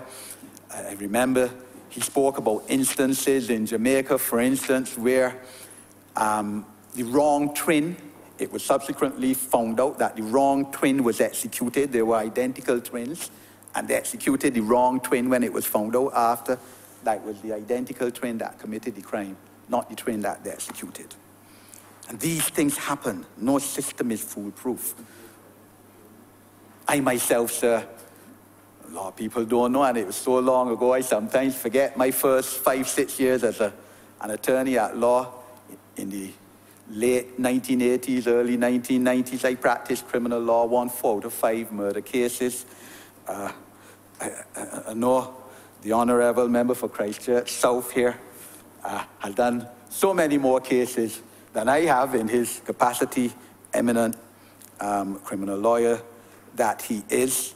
But in one of those cases, I remember a sentence of manslaughter was made when, to be truthful, sir, the evidence was that it was murder. It was murder. It was not manslaughter. But the jury, as wise as they were, said, look, we're not sentencing this man for a judge to say that he shall be put to death, because there were mitigating factors in that case, and this is Barbados, you know, everybody know what happened, though the factors might not have come out in court because of the restriction of the laws of evidence, which are dealt with now in the Penal Reform Act, in terms of the ability of the judge to look into mitigating factors to decide on a life imprisonment rather than a death penalty. There were mitigating factors involved, and the jury came back within a half hour, tell you the truth, saying manslaughter rather than murder. The truth is the judge might have felt a bit annoyed and put a lot of years on him. If I remember, it was about 20 years or something so. But the jury, in the absence of scales of murder, because we don't have first degree, second degree, third degree murder, as in some countries, I believe still America, which still maintain the death penalty. So the jury took it on itself to say, even though the evidence here points to murder, we are not giving anybody, any state, the opportunity to hang this man. We say manslaughter. And that's the kind of shenanigans that you have had. One case I did complete acquittal. To this day and age, tell you the truth, I don't know whether my client did the killing or not. He may very well have. That is on my role to work out whether he did or not. The jury said there was reasonable doubt, and he was entitled to the benefit of that reasonable doubt, because it is better for, quite frankly, sir, an innocent man to go free than for you to hang. Sorry, it's better for a guilty man to go free than to hang now an innocent man. The question too, sir, comes as to whether the death penalty is a deterrent, and those who want to maintain a death penalty will tell you that is a deterrent. There's no evidence of that, sir. There was a time, I think the last time, Trinidad and Tobago, or neighbors, CARICOM country, hung people. They hung 9 people for the same set of offense, I think 3 in 3 successive days. But that might have deterred killings for a very short time, but it didn't deter killings for too long. I mean, the Honourable Member for St. Thomas in here today said that 400 people have been killed in Trinidad alone this year, and the year is not done. So arguments as to whether the death penalty retention is a deterrent to murder or not could very well be flawed. It is true, sir, that when a Democratic Labour Party government in the early 1990s removed the death penalty for anyone who has committed murder once they were under 18, and you had some young fellas under 18 now walking about saying, man, I could kill you and I ain't gonna hang, don't mess with me, you don't have no talk for me. My wife, in fact, one told her that, and she reminded me of that the other day. But the reality is that there's no evidence that it is a deterrent, that somebody will not kill because they say, man, if I do this, I can get hanged. Many honourable members today, and I assume last week too, spoke, sir, in terms of the biblical foundation of this whole process. Eye for an eye, tooth for the tooth, but my understanding in contradiction in terms of the good book is that forgive your neighbor 70 times 7 too. So a contradiction right there and then. The issue of cost, that if you hang someone who has committed murder, you don't have to feed that person anymore, sir, I think is an ineffective argument, because when it comes to human life, we can't look at cost factors, sir.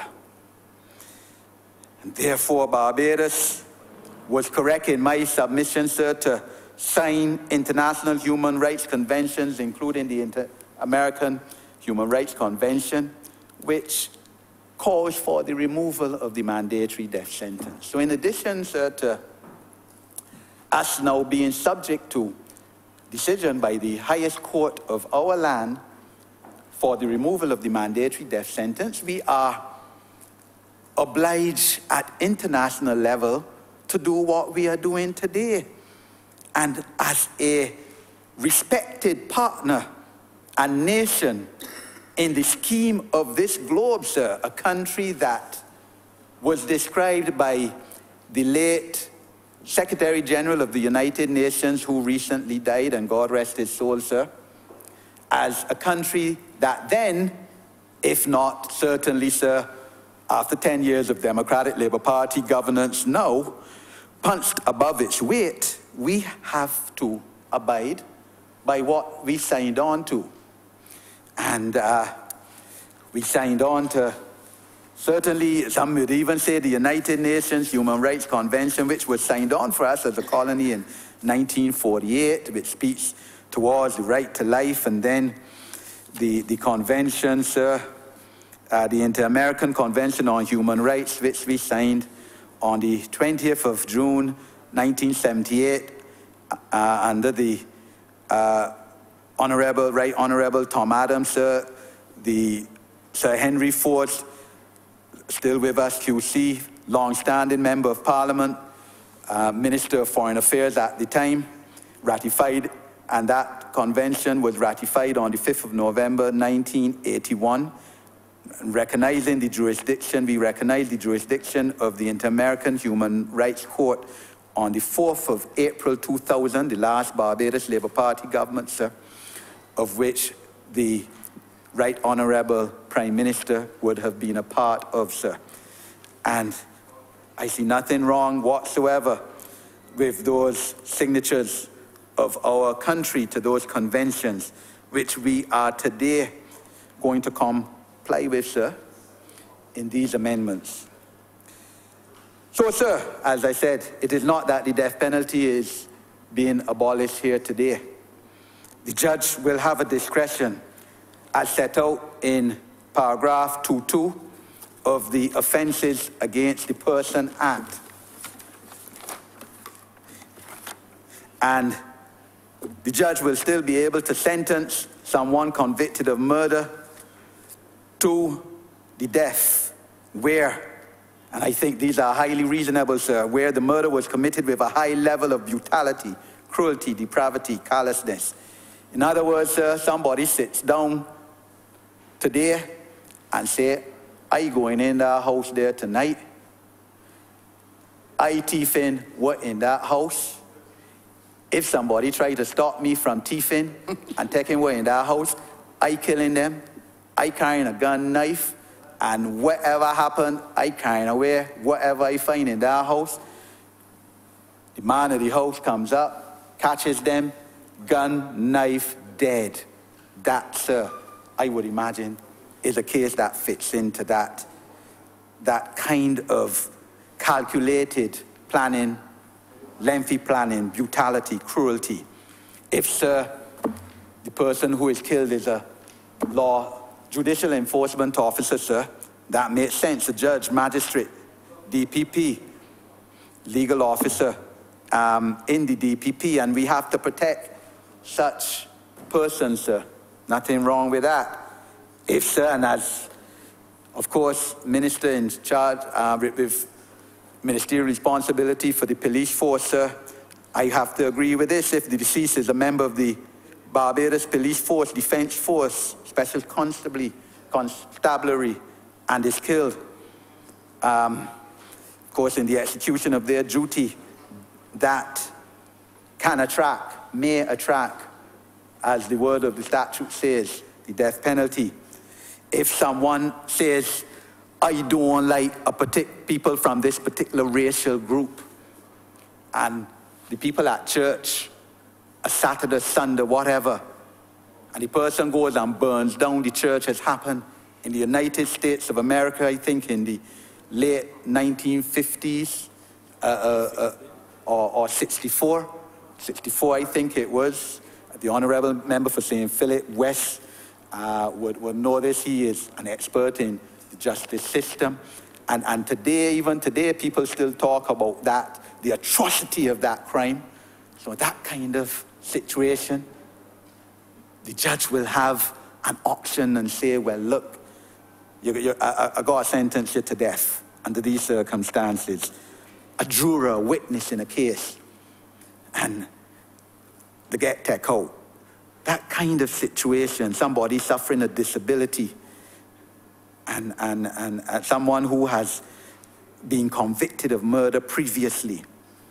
There are those kind of situations where a judge will have the discretion, which is part of the separation of powers and the independence of the judiciary, to say, well, yes, I will now sentence you to death.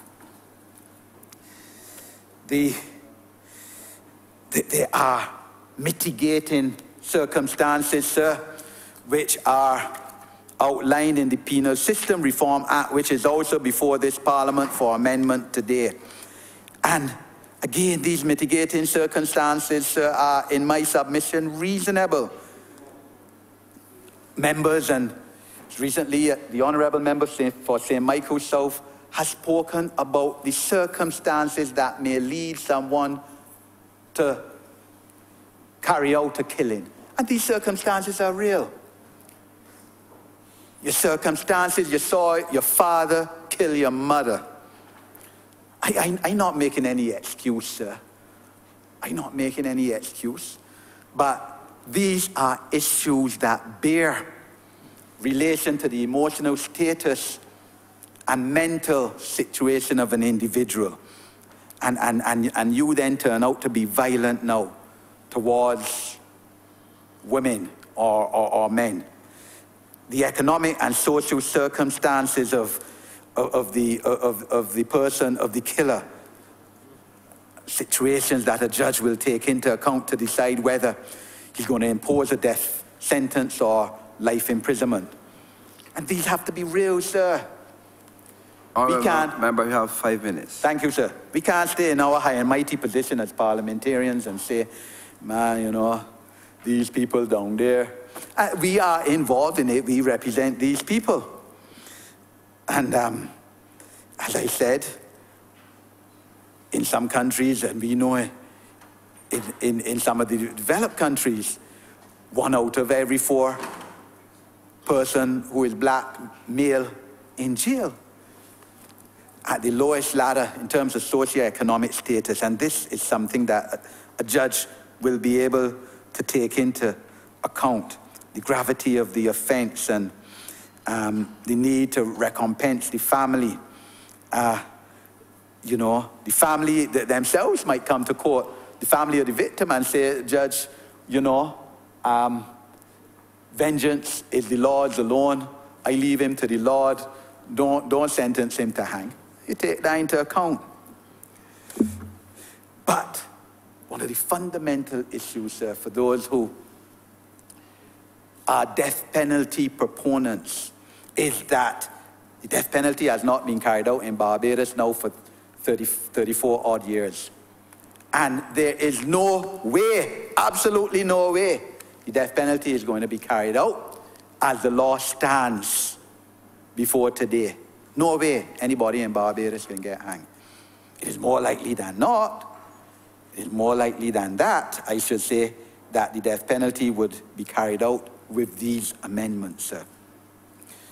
We know that this is an issue of great division because it's an issue which speaks towards people's consciousness, how they see morality, sir.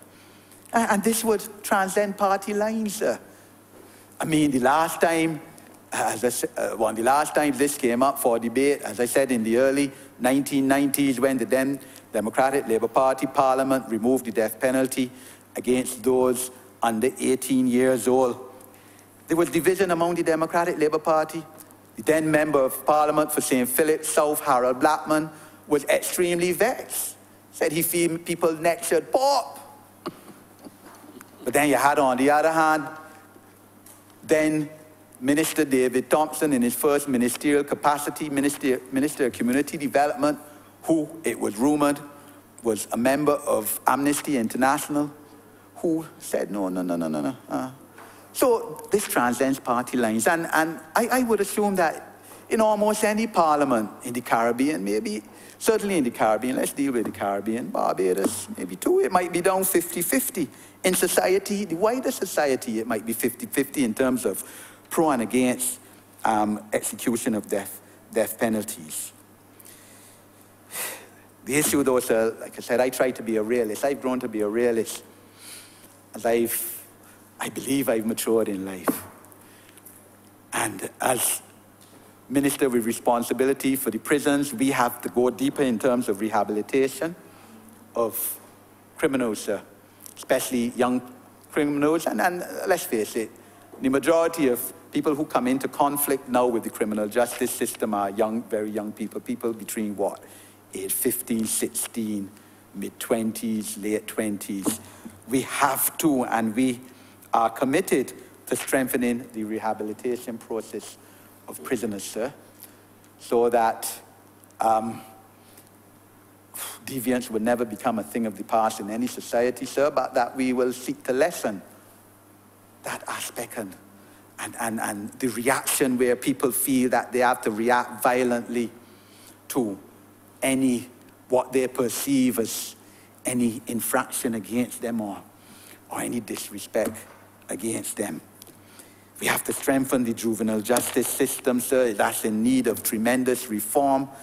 And we're looking at that, sir. I mean, the legislative ambit which pilots juvenile justice in this country is dated almost 100 years ago, and quite frankly, it's embarrassing, sir, and we're actively looking at that to reform that, to bring in modern-day legislation, which the previous government left in draft form. Don't know why they didn't bring it to Parliament.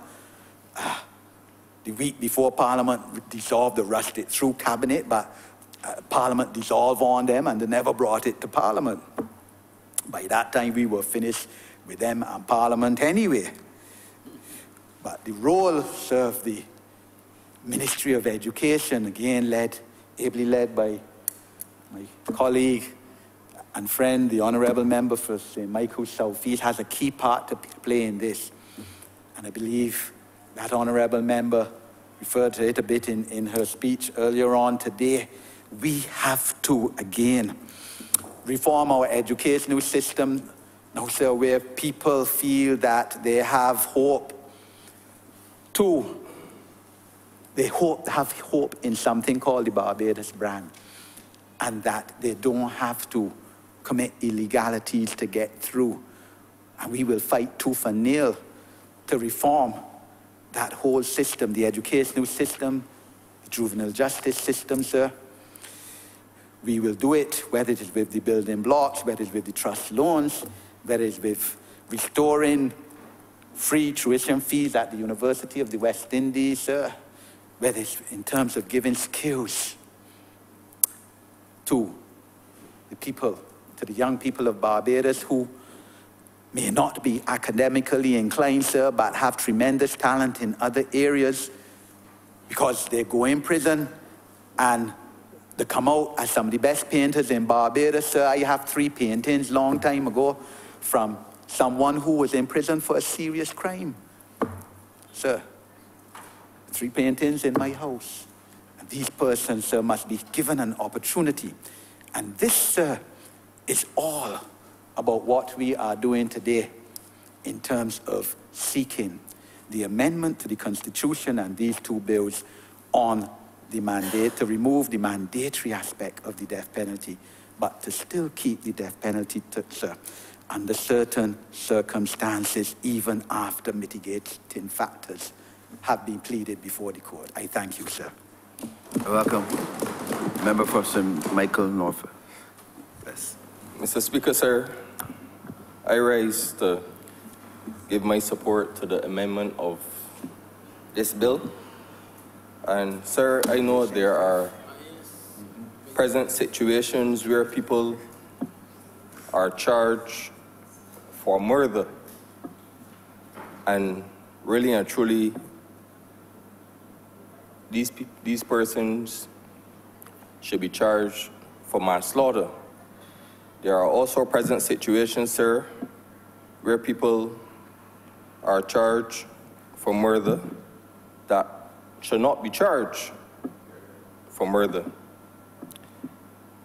There are situations where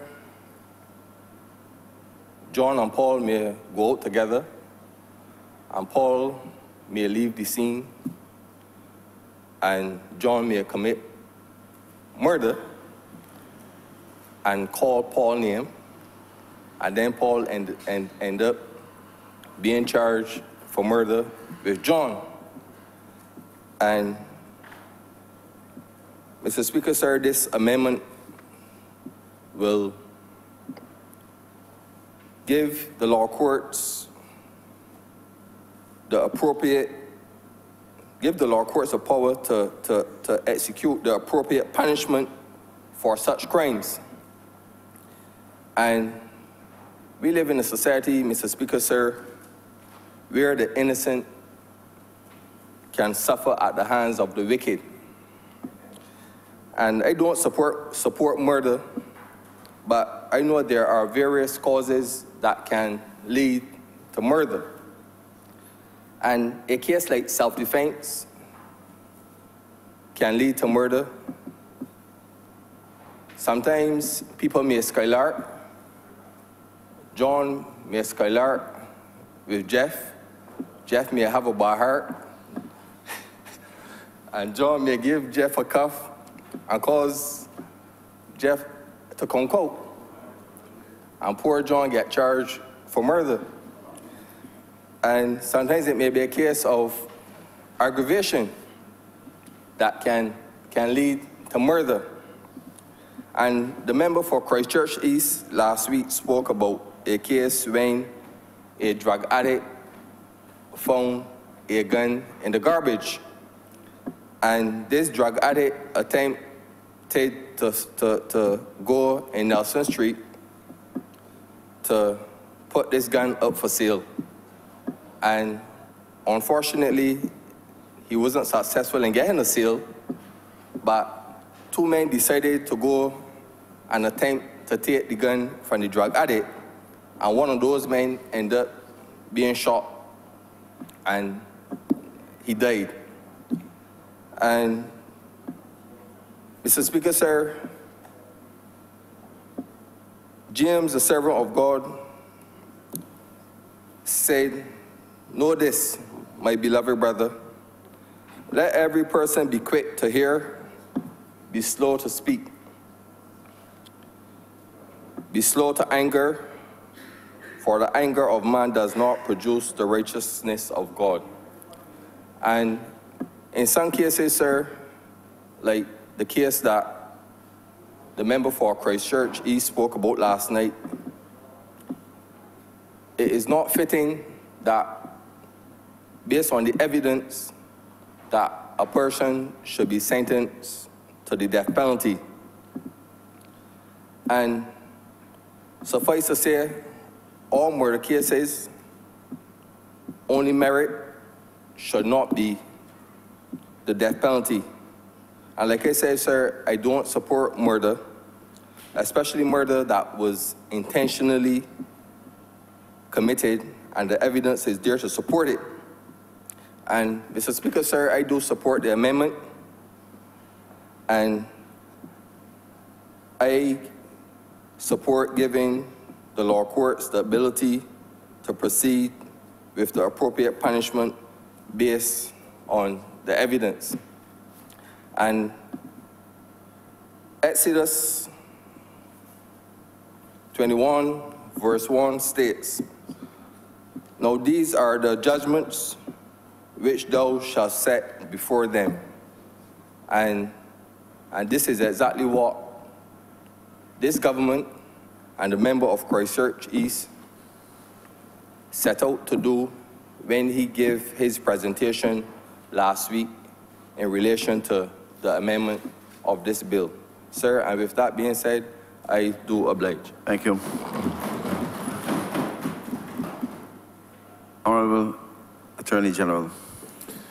Mr. Speaker, I think there's been more than enough quoting of the Bible for this week. But I can't resist. They say that the first shall be last and the last shall be first. And I only raise it in the context that this bill is one that was laid in my name. And were I in the jurisdiction last week, I would have laid it. That duty fell to the able hands of my colleague, Minister of Energy. Therefore, him having gone first, I am now last in terms of the wrap-up. Let me especially, though, thank the honourable member who introduced this bill last week for his more than outstanding contribution to this debate. And also let me thank all of the members of this chamber who have weighed in on this matter. The death penalty has been a feature on the Barbadian landscape since the time of our first settlement. And if my history serves me correctly, that would have been in the year 1627. But from all of the biblical references and others that have been made today, it is clear that the notion of the death penalty has been a thing that has been a feature of all humanity. And it is very difficult for any society to begin to contemplate changing those things that have been part of our historical experience. And people make changes to laws sometimes out of knee-jerk reactions. Sometimes they make changes to laws because the attitude of the public has been modified over the years. We had a prime minister who wanted to change a whole court just because he didn't like a decision that was given on the eve of an election.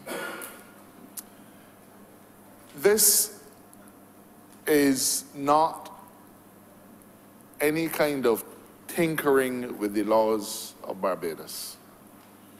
We have come to a place, and I perhaps have to admit that some of us have come here kicking and screaming. Others have come to this place with more open minds and open hearts. But whatever reason or whatever route we took to get to this place, the reality is that this is where Barbados is today. And I think all of my colleagues have quite ably represented the view of the government, the view of the legal theorists. We've talked about the rule of law.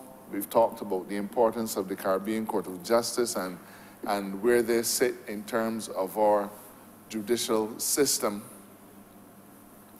And therefore, it would be an exercise in vanity more than anything else for me to stand and repeat those things that my colleagues have very eruditely argued over the last 2 days of Parliament.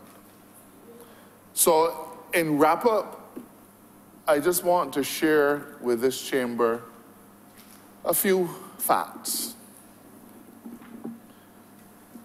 Barbados, as our law now stands, is bound by the decision of the Caribbean Court of Justice, which only 6 to 8 weeks ago ruled unequivocally that the mandatory death penalty in Barbados is in breach of the Barbados Constitution. Now, this Barbados Labour Party has fought over the years to retain the death penalty. Former Attorney General, former Chief Justice, and member for St. Thomas, the Honourable Sir David Simmons, fought tooth and nail to try to resist the assault on the mandatory death penalty, not because he loved the notion of hanging anybody. I don't know what his views on hanging are. I've never asked him. But he fought because the death penalty was the law of Barbados, and as the principal law officer of this country, it was his duty to defend it against all assaults.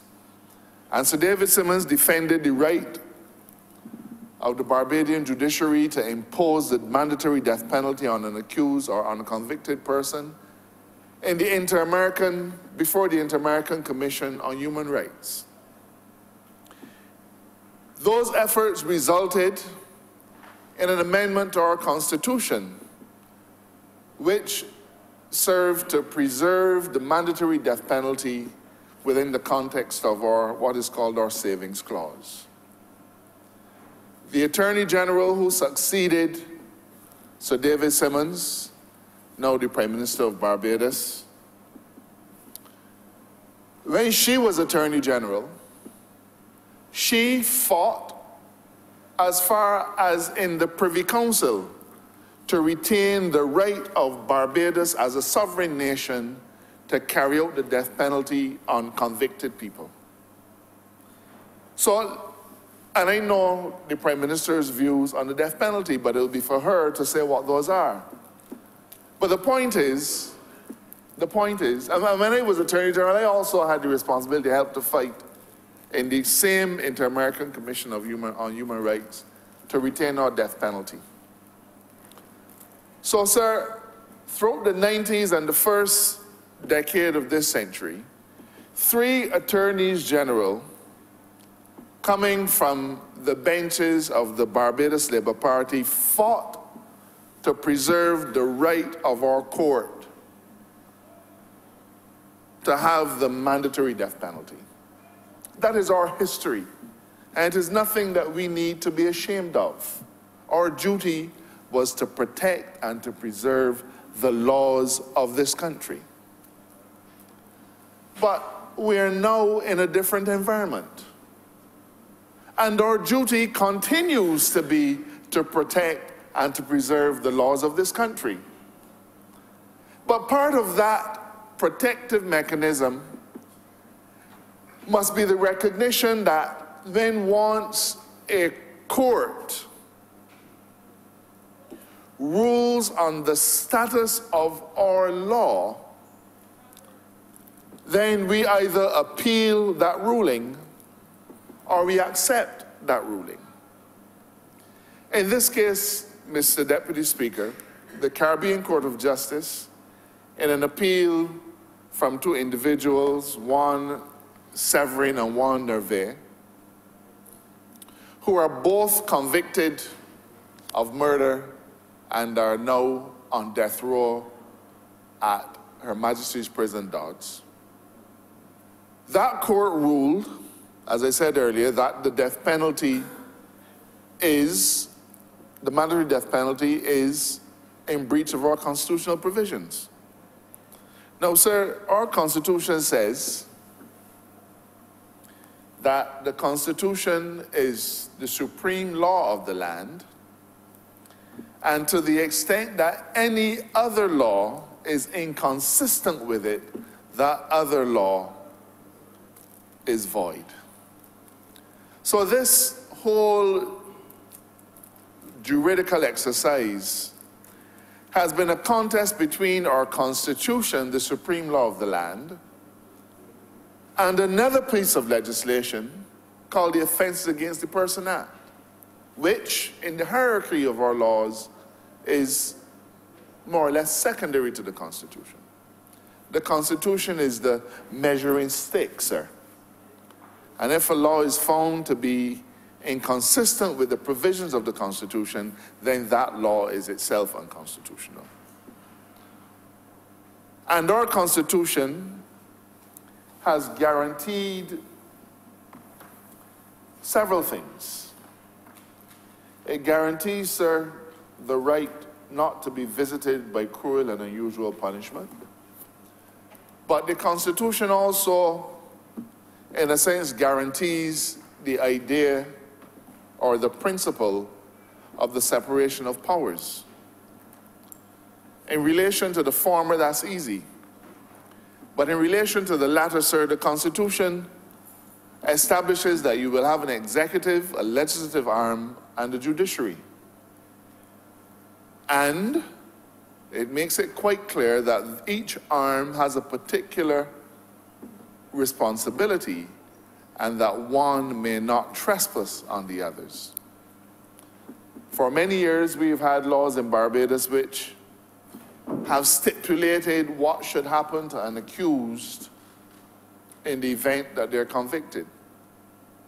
But those laws have been challenged because they represent an occasion where the Parliament of this country seeks to tell the judge what he must do. Now, the Parliament can always tell the judge what he may do.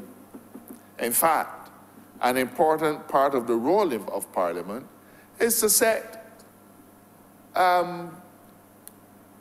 parameters for punishment. That is part of our role. We can set parameters for punishment.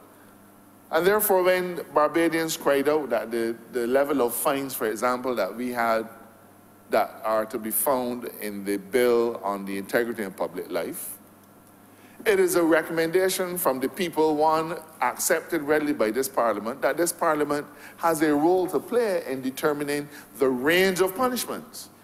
So Parliament can always set the range. We can say that you shall be liable to a fine of $1 million, but at the end of the day, it is for the judge to determine what fine he imposes. So we can say the fine, you shall be liable to $1 million fine, but the judge may say, when I look at the facts of this case, I think that a $500,000 fine is appropriate. I think that $10,000 is appropriate. So the judge still has full discretion to decide what punishment fits the crime. But in the case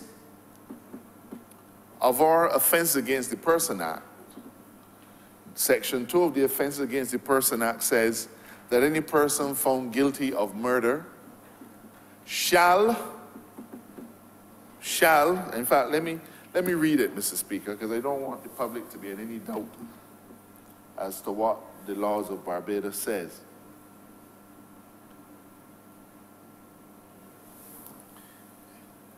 Any person convicted of murder shall be sentenced to and suffer death. So that's a two-part thing. First of all, you shall be sentenced to, and secondly, you shall suffer death. So immediately, sir, you will recognize that a judge in that context has no discretion. Now, I readily understand that the average Barbadian feels or has a connection to the idea that you should suffer death. But the statute doesn't say you should, it says you shall suffer death. And that is exactly where the challenge to the constitutionality of this legislation lies. So the Barbados Labour Party, sir, has gone full on in terms of defending our right to carry out this section. But we now have to say to the country that we are now faced not with a dilemma, but we're now faced with a legal environment that is somewhat different to what we had when we were last in government. Now, sir, there can be absolutely no divide between the Democratic Labour Party, formerly the government of Barbados, and the Barbados Labour Party on this issue. Because within a year of coming to Parliament, a parliamentary secretary who ran against the member for St. Andrew unsuccessfully on 3 occasions. I'm not allowed to call her name, but I think it's important that he let the Parliament know who I'm talking about. That individual made an announcement that the government of Barbados was going to be abolishing the death penalty. No consultation, no nothing. They came to power and they just said, we are going to abolish the death penalty. Now, we took issue with that. And they brought to Parliament a piece of legislation which they never saw through to the end, to abolish the death penalty. Now, we've always understood that there were challenges to our death penalty, but we felt then, and I don't think we have any difficulty with it now, that when you were going to be changing things that were such a part and parcel of the Barbadian psyche, that you had to go back to the Barbadian people and say, this is what we want to do. And I could say to you, Mr. Speaker, and to all of Barbados, that today Barbados has a death penalty. And when this bill is passed in this House and passed in the Senate of Barbados and proclaimed to be the law of Barbados, the country of Barbados will still have a death penalty. But if the day ever comes that this Barbados Labour Party feels that the country needs to weigh in on whether even that death penalty should be gotten rid of, rest assured, sir, that we would be going to the people to ask the people what their views are. And we've said that on every issue which Barbadians feel connected to, which is part of our legal, cultural, and socio-economic landscape, we will not even begin to think about changing any law unless we consult with the people. But, sir, if we were going in Parliament today, if we were going to say that the death penalty is going to be abolished, we would have gone to the people and said, we're thinking that we should abolish the death penalty. What are your views? Are you for it, against it? We did it in 1995 when we first came to power in relation to gambling. We went to the people and we asked, what are your views on casino gambling? So we've done it. It is part of our how we do things on this side of government. We had a commission on law and order, again, to engage the public and find out what their views are. But this is a very different thing. This is a case where the Caribbean Court of Justice has ruled that our mandatory death penalty is unconstitutional, and it therefore falls on the shoulders of this administration to fix it. The last administration could have dipsy-doodled all their life because there was no order of the court saying that it was unconstitutional. There was no such order, but there is one now. I believe one of my colleagues in his speech sought to explain the difficulty that a judge, if we did not come to Parliament to change this, would face. And permit me, sir, just to briefly avert to it. If an individual is convicted of murder tomorrow, the judge will immediately go to the Offense Against the Person Act, which says that he must sentence that individual to death. But the problem is that he is also bound by the decision of the Caribbean Court of Justice, which says that you cannot sentence that individual to death. So, sir, we have had to have a discussion with the Director of Public Prosecutions in Barbados, and notwithstanding that we've told her that we want all of the murder cases fast-tracked and bring these people to the courts, we've had to tell her, but hold, don't do it yet. Because if a person is convicted tomorrow, that judge can't go left and he can't go right. He can't sentence them to death, but he can't not sentence them to death. Now, how can a responsible government put a judge in that position? I mean, I'm having to criticize judges for a lot of things, sir, but I'm not going to make their life any harder than it already is. So, sir, we are bound to make this change. But what is the landscape that we're making the change in? Mr. Speaker, as at today, there are 62 Barbadian men and women, 62 who are awaiting trial for murder. There are 6 awaiting trial for manslaughter. So 62 awaiting trial for murder, 6 awaiting trial for manslaughter. There are 11 people on death row. So 62 and 6 is 68, and 11 is 79. So, sir, as we speak today, we have 79 people whom this statute could possibly affect. Now, the 11 who are currently in Dodds, by ruling that their sentence is unconstitutional, they will all have to be resentenced. Now, let me explain what that means, sir. It means, Mr. Speaker, that the court, and in fact, the Inter-American Court of Human Rights has already ordered, sir, resentencing in respect of, I think, 2 individuals.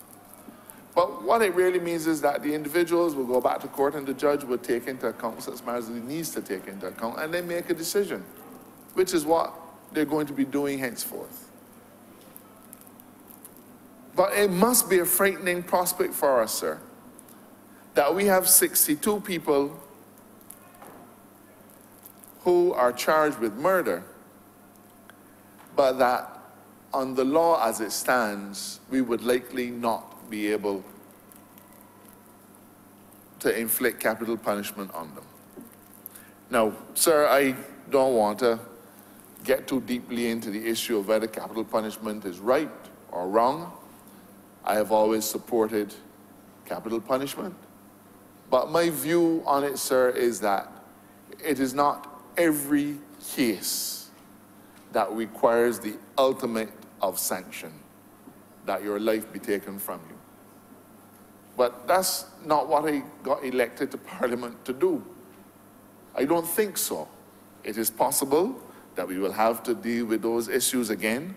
But in my heart, I know that I support the ultimate sanction in appropriate cases. But I also know that I have colleagues who don't. And it isn't that they don't have the stomach for it. It is that they have a different view of the world. They have a different view of how we should deal with individuals who commit perhaps the ultimate of penalty. For some of us, it is an easy decision. For others of it, it isn't. Mr. Speaker, it isn't often in this chamber that we say a lot about our personal circumstances, but sometimes it is appropriate, sir. And I reflect on the fact that I have a relative who was charged with murder. And with 62 people, sir, there's a good chance that somebody in this chamber is related to one of the 62 of them. So I don't feel embarrassed. But he was charged with murder in circumstances where he was attacked. And having a knife on him at the time, he retaliated. And the other person died in the affair. Now,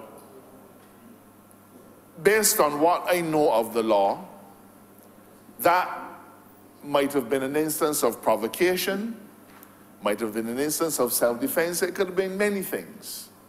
But the fact is, you and I don't get to decide what they're charged with. And he was charged with murder, and had he been convicted of murder, the sentence that my family would have had to contend with would have been the death penalty, with the judge having no option, no opportunity to say that in a case, in a deserving case, you should not be sentenced to death, sir. And that is my personal reflection. So I don't have any doubt in my mind that all cases of murder, wherein all cases of homicides, do not require the ultimate sanction. And therefore, it's not hard for me to understand why other people would say that it doesn't require the ultimate sanction at all. But that's not today's debate. Today's debate is perhaps ring-fenced only because the CCJ has said that if we proceed under this statute, we will have run afoul of our Constitution. I'm grateful, sir, for the support of my colleagues. I would have wished that we could have approached the matter of a debate on the death penalty, perhaps with greater notice to the public of Barbados. I don't think it does anybody any good for the public to feel that we've rushed into Parliament 3 months after the election and dealing with the death penalty. I don't think that we had this in mind. But the reality is, sir, that we are bound, we are duty-bound to obey the rulings of the CCJ. Now, I know there are some people who will say, CCJ what? Mr. Speaker, the Trinidad government in 2005, when faced with yet another ruling from the Inter-American Court, Inter-American Commission on Human Rights, that their mandatory death penalty was unconstitutional, Trinidad and Tobago exercised a sovereign right to withdraw from the Inter-American Human Rights Treaty and from the jurisdiction of that court. They chose not to be bound, and they proceeded to hang, I think, about 5 or so people early the next morning. But, sir, the problem with when you choose not to obey the rule of law is that it is like a wild horse and no one knows where it will go. You see, sir, if we choose to disobey the ruling of the CCJ on this point, what else will we choose to disobey the ruling of the CCJ on? The point about the rule of law, it is that it is a rule. And it effectively removes from the ideas of, from the thoughts of man, that they can pick and choose what rules to follow. And if we start to feel that we should reject the rules of the CCJ, what is to stop us from rejecting the rulings of the Court of Appeal or a High Court judge? What is to stop us from accepting jurisdictions outside of Barbados that we've signed on to? What is to stop us from rejecting the authority of a judge, rejecting the authority of a magistrate or of a policeman? What is to stop us from compulsorily acquiring people's property without compensation? The rule of law is exactly that. We have to follow it no matter how unpleasant the consequences might be.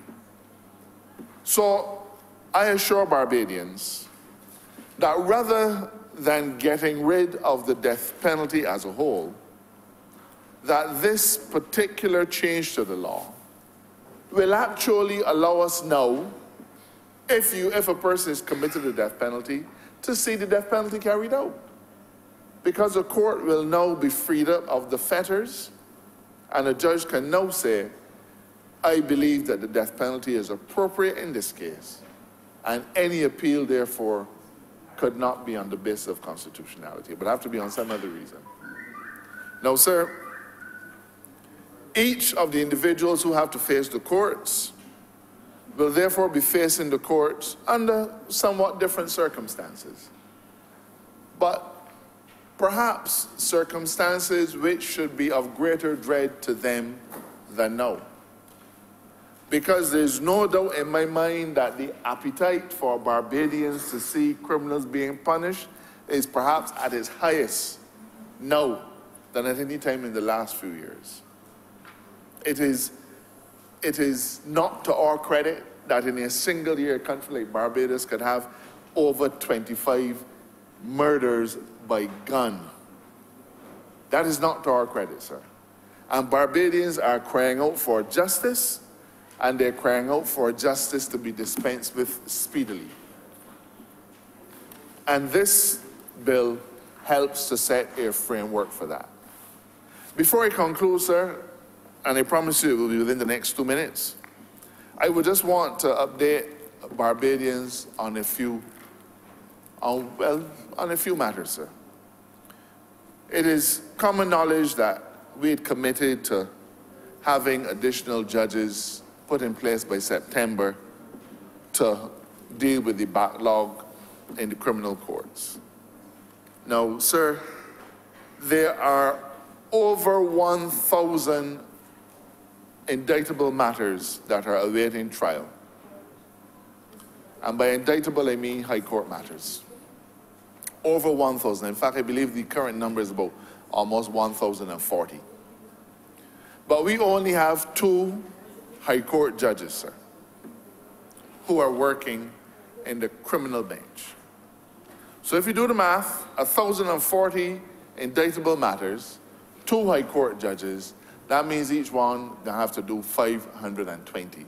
I do not know when they would ever finish. So I don't think that there are any judges who do 520 cases in their entire judicial life.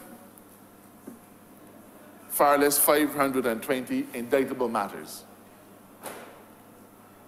So it is imperative, sir, that we do some things to address this backlog. Because part and parcel of the whole constitutional argument is that justice delayed is justice denied, and I have no doubt that people are soon going to start quarreling. You had me awaiting trial since 2007, and it has to be a breach of my constitutional right if you still, after 10 years, have not done my trial. And we can then have another set of dances to the Caribbean Court of Justice. So what we're doing, sir, is to appoint 2 additional criminal judges, which will bring the total number of criminal judges to 4. The 2 to be appointed for the criminal bench are temporary under Section 82 of our Constitution. Sir, we had hoped for September, but there have been some challenges with that. We want to find the finest criminal minds that are available to us, because dealing with backlog is no easy matter. No disrespect intended to our current judges, but a judge who has to deal with backlog has to deal with entirely more complicated issues in many respects. And we've identified individuals who are willing to serve in that capacity. But unfortunately, sir, you cannot expect that fine judicial minds are sitting around waiting for the government of Barbados to offer them a job, a temporary job at that. And some of these individuals, as well respected as they are in the region, and I should say, Mr. Deputy Speaker, Barbadian jurists at that, have been working and have entered into contractual arrangements with other territories within the region, as they're entitled to do. And so they will not be available and could not be available for us for our September anticipated plan. Now, some people, I saw a story in the press recently being critical of that, but I have to let that go down the leg side, because the reality is that people are not sitting in limbo waiting for Barbados to come up with something for them to do. And I said these are fine judicial minds. And I think that they'll be a credit to our bench for the short term that they're going to be there, sir. So we anticipate that early in the new year, at least 1 individual will be available, and a little later in the year, another individual will be available. But I'm certain that they will go a long way, that their efforts will go a long way in helping us to reduce the backlog. But other backlog removal techniques are going to be put in place. You're going to see that some of those cases will be dismissed. We are going to be looking for the cases where there's always a victim, but sometimes you talk about victimless crime, sir. So we're going to be looking at cases where the impact on victims is not going to be so great. So there are some cases that are amenable to that, and we're going to be letting those go by the wayside. It's pointless trying to cover all those cases.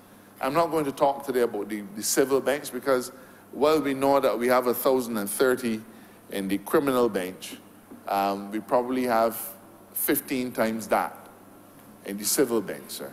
And that also requires some solutions. But I invite the public to be patient with us.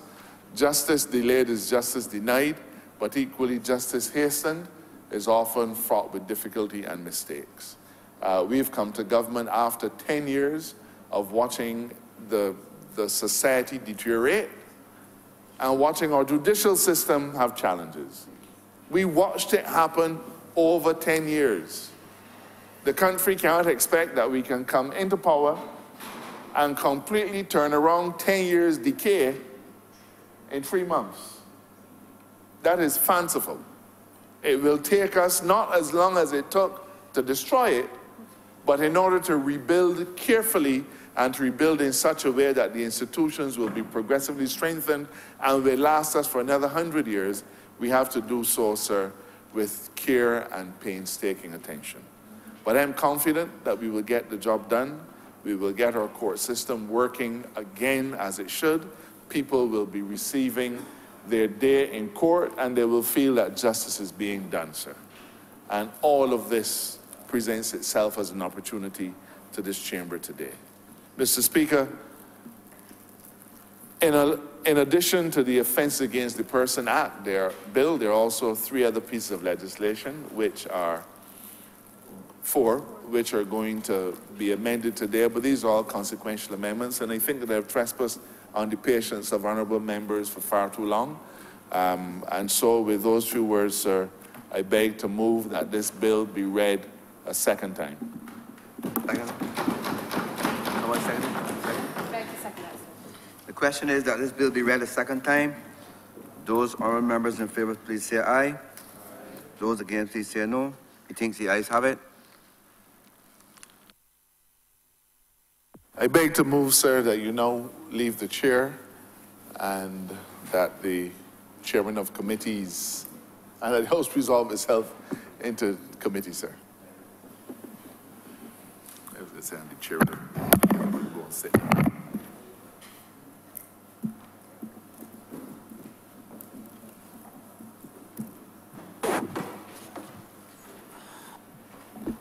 This House is now in committee.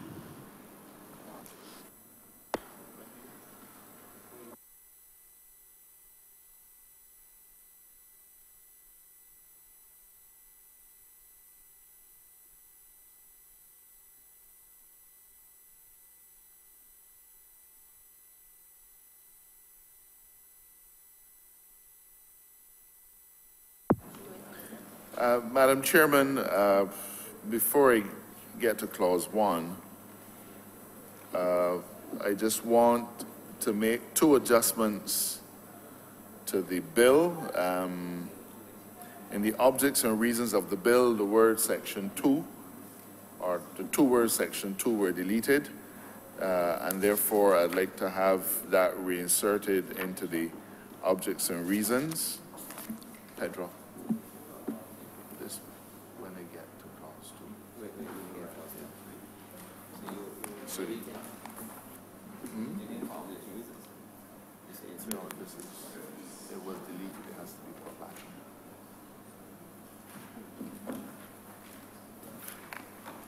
This is what is correct. Oh, it's being deleted. I apologize, Madam Chairman. The words section 2 are to be deleted and have been deleted from the bill. Okay, fine. Pedro.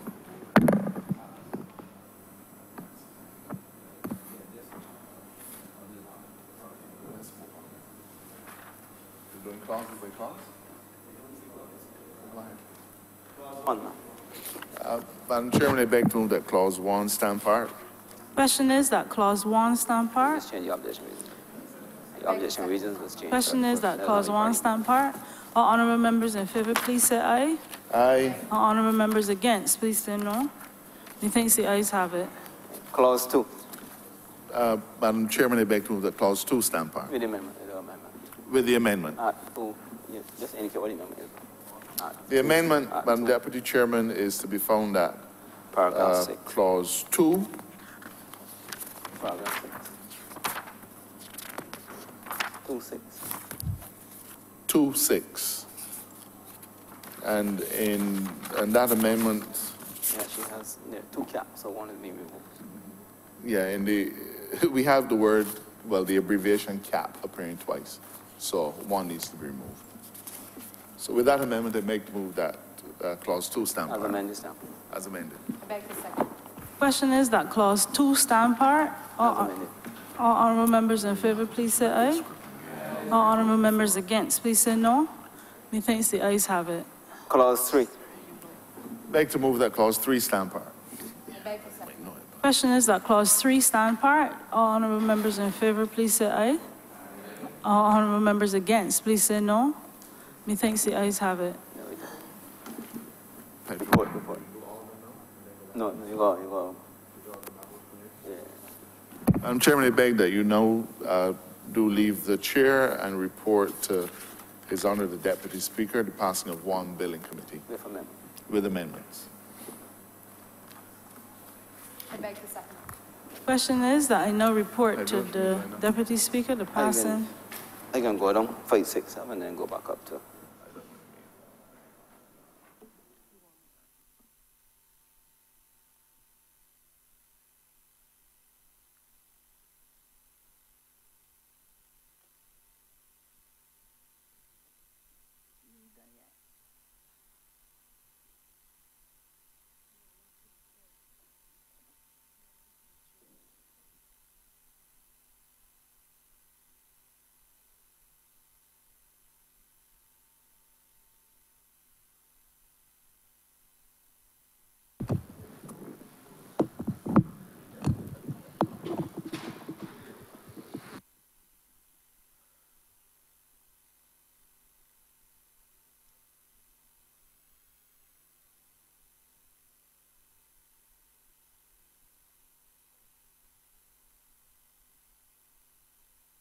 Move the passing of one bill in committee, Mr. Deputy Speaker. Seconded by Melvin Andrew. Chairman has reported to me the passing of one bill in committee. Go ahead. All those in favor? Huh?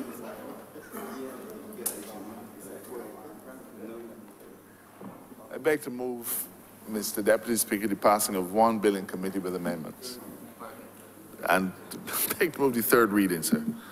Listen. The microphone on. This one.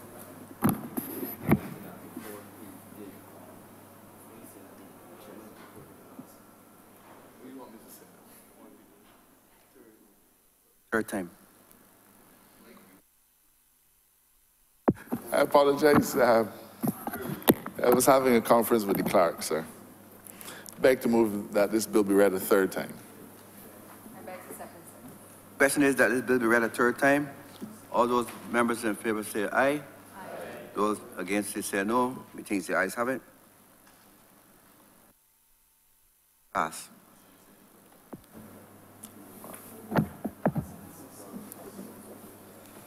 Count me.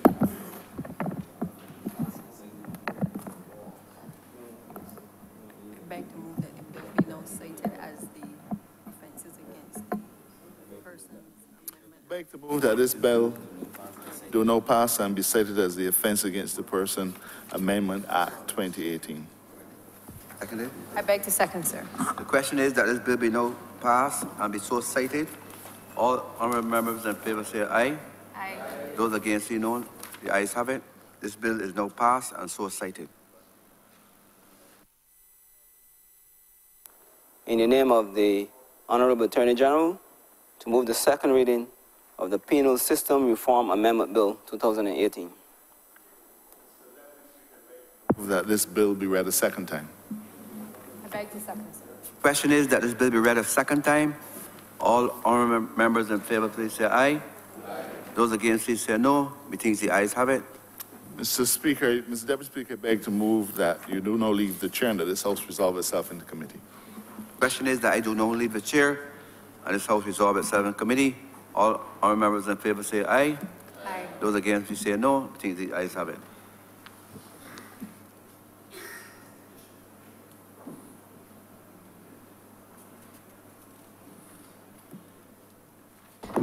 This House is now in committee. Beg to move that Clause 1 stand part. Beg to second. Question is that Clause 1 stand part. All honourable members in favor, please say aye. All honourable members against, please say no. Methinks the ayes have it. Clause 2. Beg to move that Clause 2 stand part. Beg to second, ma'am. Question is that Clause 2 stand part. All honourable members in favor, please say aye. All honourable members against, please say nay. Methinks the ayes have it. Clause 3. Beg to move that Clause 3 stand part. I beg to second, ma'am. Question is that Clause 3 stand part. All honourable members in favor, please say aye. All honourable members against, please say nay. Methinks the ayes have it. Beg to move that you do not leave the chair and report to His Honour the Deputy Speaker the passing of one bill in committee. I have a seconder. I beg to second, ma'am. Question is that I now leave the chair and report to the Deputy Speaker the passing of one bill. All honourable members in favor, please say aye. All honourable members against, please say no. Methinks the ayes have it.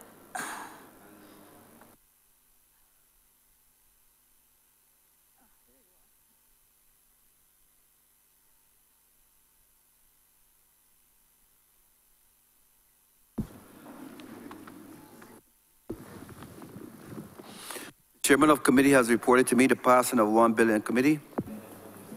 Beg to move that this bill be read a third time. The question is that this bill be read a third time. All honourable members in favor say aye. Aye. Those against say no. Methinks the ayes have it. Beg to move that this bill do now pass and be cited the Penal System Reform Amendment Act 2018. Seconded. I beg to second, sir. Question is that this bill be passed and so cited. All honourable members in favor, please say aye. Aye. Those against say no. Methinks the ayes have it. This bill is now passed and so cited.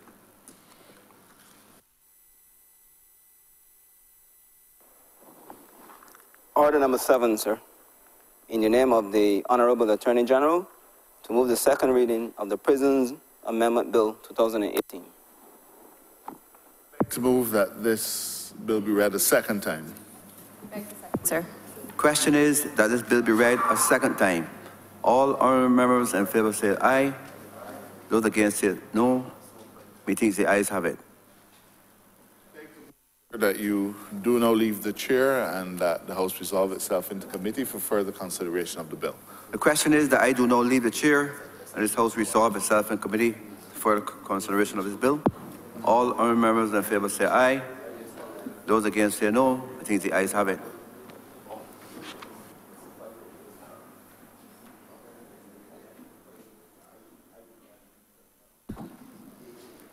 This House is now in committee.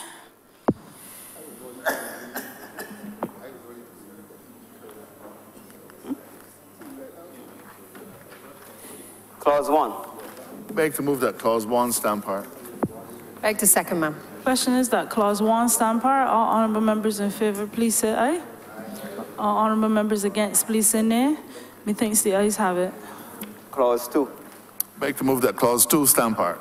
Beg to second, ma'am. Question is that clause 2 stand part. All honourable members in favour, please say aye. You got 25 there. All honourable members against, please say no. Methinks the ayes have it.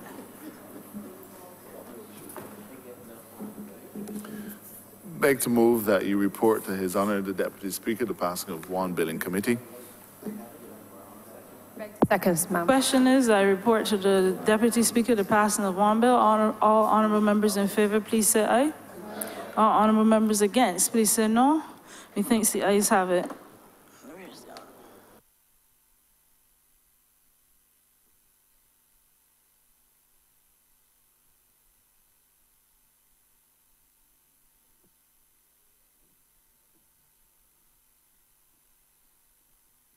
The chairman of committee has reported to me the passing of one bill in committee. Beg to move that this bill be read a third time. Beg to second, sir. The question is that this bill be read a third time. All honourable members in favour, please say aye. Those against say no. Methinks the ayes have it. Cited. Yeah, I guess so. Beg to move that this bill do not pass and be cited the Prison Amendment Act 2018. Beg to second, sir. Question is that this bill be so cited. All our members in favour say aye. Those against say no. I think the ayes have it. This bill is now passed. Order number 3, sir. In the name of the Honourable Attorney General, to move the second reading of the Criminal Procedure Amendment Bill 2018. Pedro. Order number.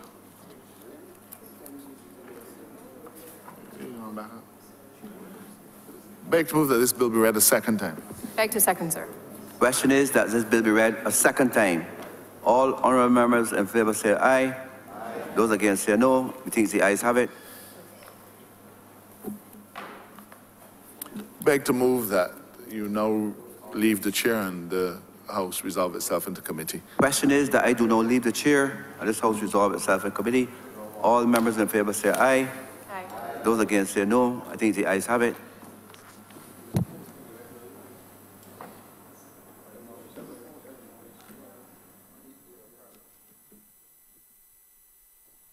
This House is now in committee. Clause 1. Beg to move that clause 1 stand part. Question is that clause 1 stand part. All honourable members in favour, please say aye. All honourable members against, please say no. Ronald. Methinks the ayes have it. Ronald. Fancy.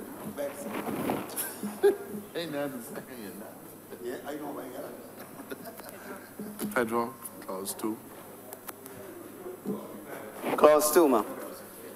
Beg to move that clause 2 stand part. I beg to second, ma'am. Question is that clause 2 stand part. All honourable members in favour, please say aye. All honourable members against, please say no. Methinks the ayes have it. Clause 3. Beg to move that clause 3 stand part. Beg to second, ma'am. Question is that clause 3 stand part. All honourable members in favour, please say aye. All honourable members against, please say no. Methinks the ayes have it. report. Beg to move that you do report to His Excellency the Deputy Speaker the passing of one bill in committee. Second, ma'am. Question is that I report to the Deputy Speaker the passing of one bill in committee. All honourable members in favour, please say aye. All honourable members against, please say no. Methinks the ayes have it.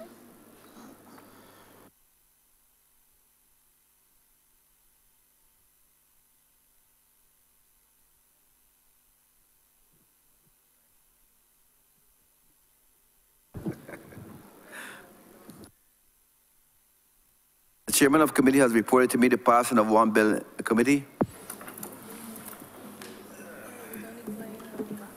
Beg to move that this bill be read a third time. Second, sir. The question is that this bill be read a third time. All honourable members in favour, please say aye. Those against say no. We think the ayes have it. Beg to move that this bill do not pass and be cited the Criminal Procedure Amendment Act of 2018. The question is that this bill be so cited. All members in favour say aye. All those against say no. I think the ayes have it. This bill is now passed. Constitution. Order number 4, sir. In the name of the Honourable Attorney General, to move the second reading of the Constitution Amendment number 2 Bill, 2018. Mr. Chairman, Mr. Deputy Speaker, I beg to move that this bill be read a second time. Beg to second, sir. The question is that this bill be read a second time. All members in favour say aye. Those against say no. I think the ayes have it. Mr. Deputy Speaker, I beg to move that this House resolve itself into committee, your having left the chair.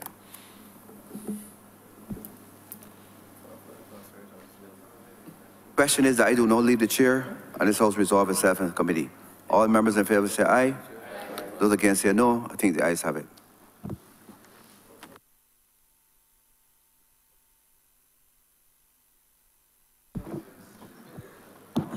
This House is now in committee. Pedro.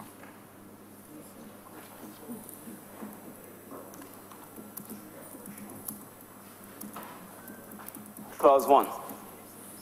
Beg to move that Clause 1 stand part. Beg to second, ma'am. Question is that Clause 1 stand part. All honourable members in favour, please say aye. All honourable members against, please say no. Methinks the ayes have it. Clause 2. Beg to move that Clause 2 stand part. Beg to second, ma'am. Question is that Clause 2 stand part. All honourable members in favour, please say aye. All honourable members against, please say no. Methinks the ayes have it. Clause 3. Beg to move that Clause 3 stand part. Beg to second, ma'am. The question is that Clause 3 stand part. All honourable members in favour, please say aye. All honourable members against, please say no. Methinks the ayes have it. Clause 4. Beg to move that Clause 4 stand part. Beg to second, ma'am. Question is that Clause 4 stand part. All honourable members in favour, please say aye. All honourable members against, please say no. Methinks the ayes have it. Beg to move that you report the passing of one bill in committee to His Excellency the Deputy Speaker. Question is that I report the passing of one bill to the Deputy Speaker. All honourable members in favour, please say aye. Please say aye. All honourable members against, please say no. Methinks the ayes have it.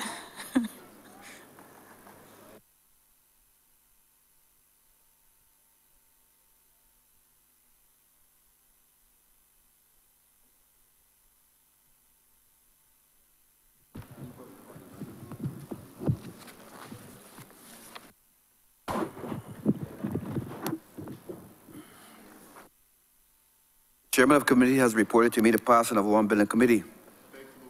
Read a third time. The question is that this bill be read a third time. All those honourable members in favour say aye. Those against say no. I think the ayes have it.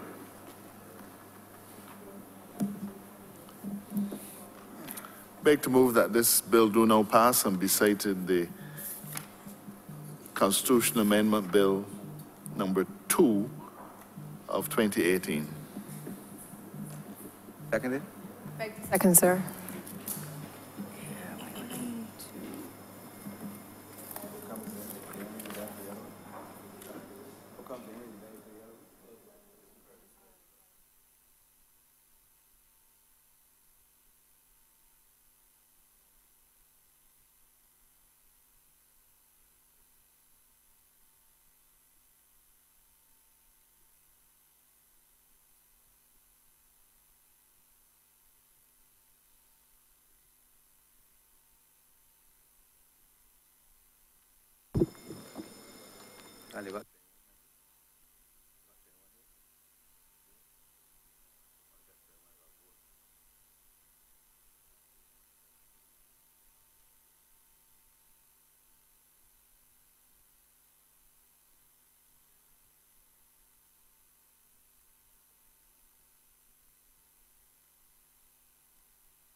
Ms. Bradshaw? Aye. Mr. Marshall? Aye. Mr. Payne? Aye. Mr. Toppin? Aye. Ms. Ford? Aye. Mr. Prescott? Aye. Mr. Simmons? Aye. Lieutenant Colonel Bostick? Aye. Mr. Hinkson? Aye. Mr. Sutherland? Aye. Ms. Husbands? Aye.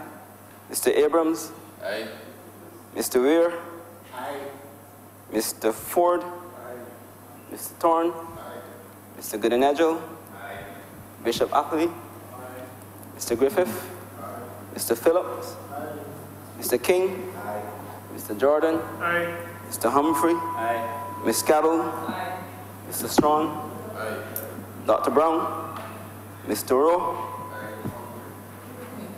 Mr. Deputy Speaker, 27 honorable members voted in favor of the bill, which satisfies the constitutional requirement of 2/3 majority of the House.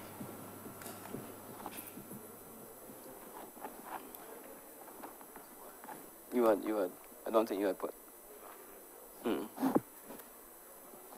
you don't, when the question was put, you didn't think. So let's move the question no and then indicate that.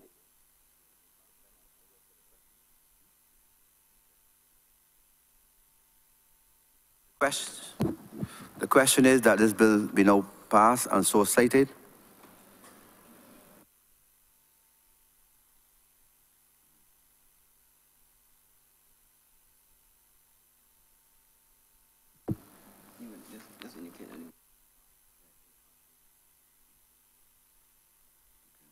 This bill is now passed in accordance with the constitutionality of it. Bill is now passed.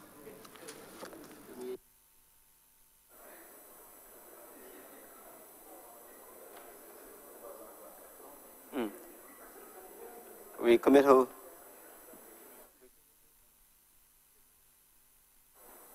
Committal of papers. Papers. We commit who? The green paper. Mr. Deputy Speaker, sir, I'm commanded to lay the green paper on planning law reform. Revert to, does it right? Is that it? Does it finish it? Revert to government business. Government business. Bring this in. Mr. Deputy Speaker, with that, we've come to the end of today's sitting. I beg to move the adjournment of the sitting until next week, the 25th of September at 10 a.m. in the morning. Seconded. Beg to second that, sir. Question is that this will be now adjourned until Tuesday the 25th of September at 10 10 o'clock in the morning. All members in favor say aye. Those against say no. I think this House is now adjourned until Tuesday, the 25th of September in the morning.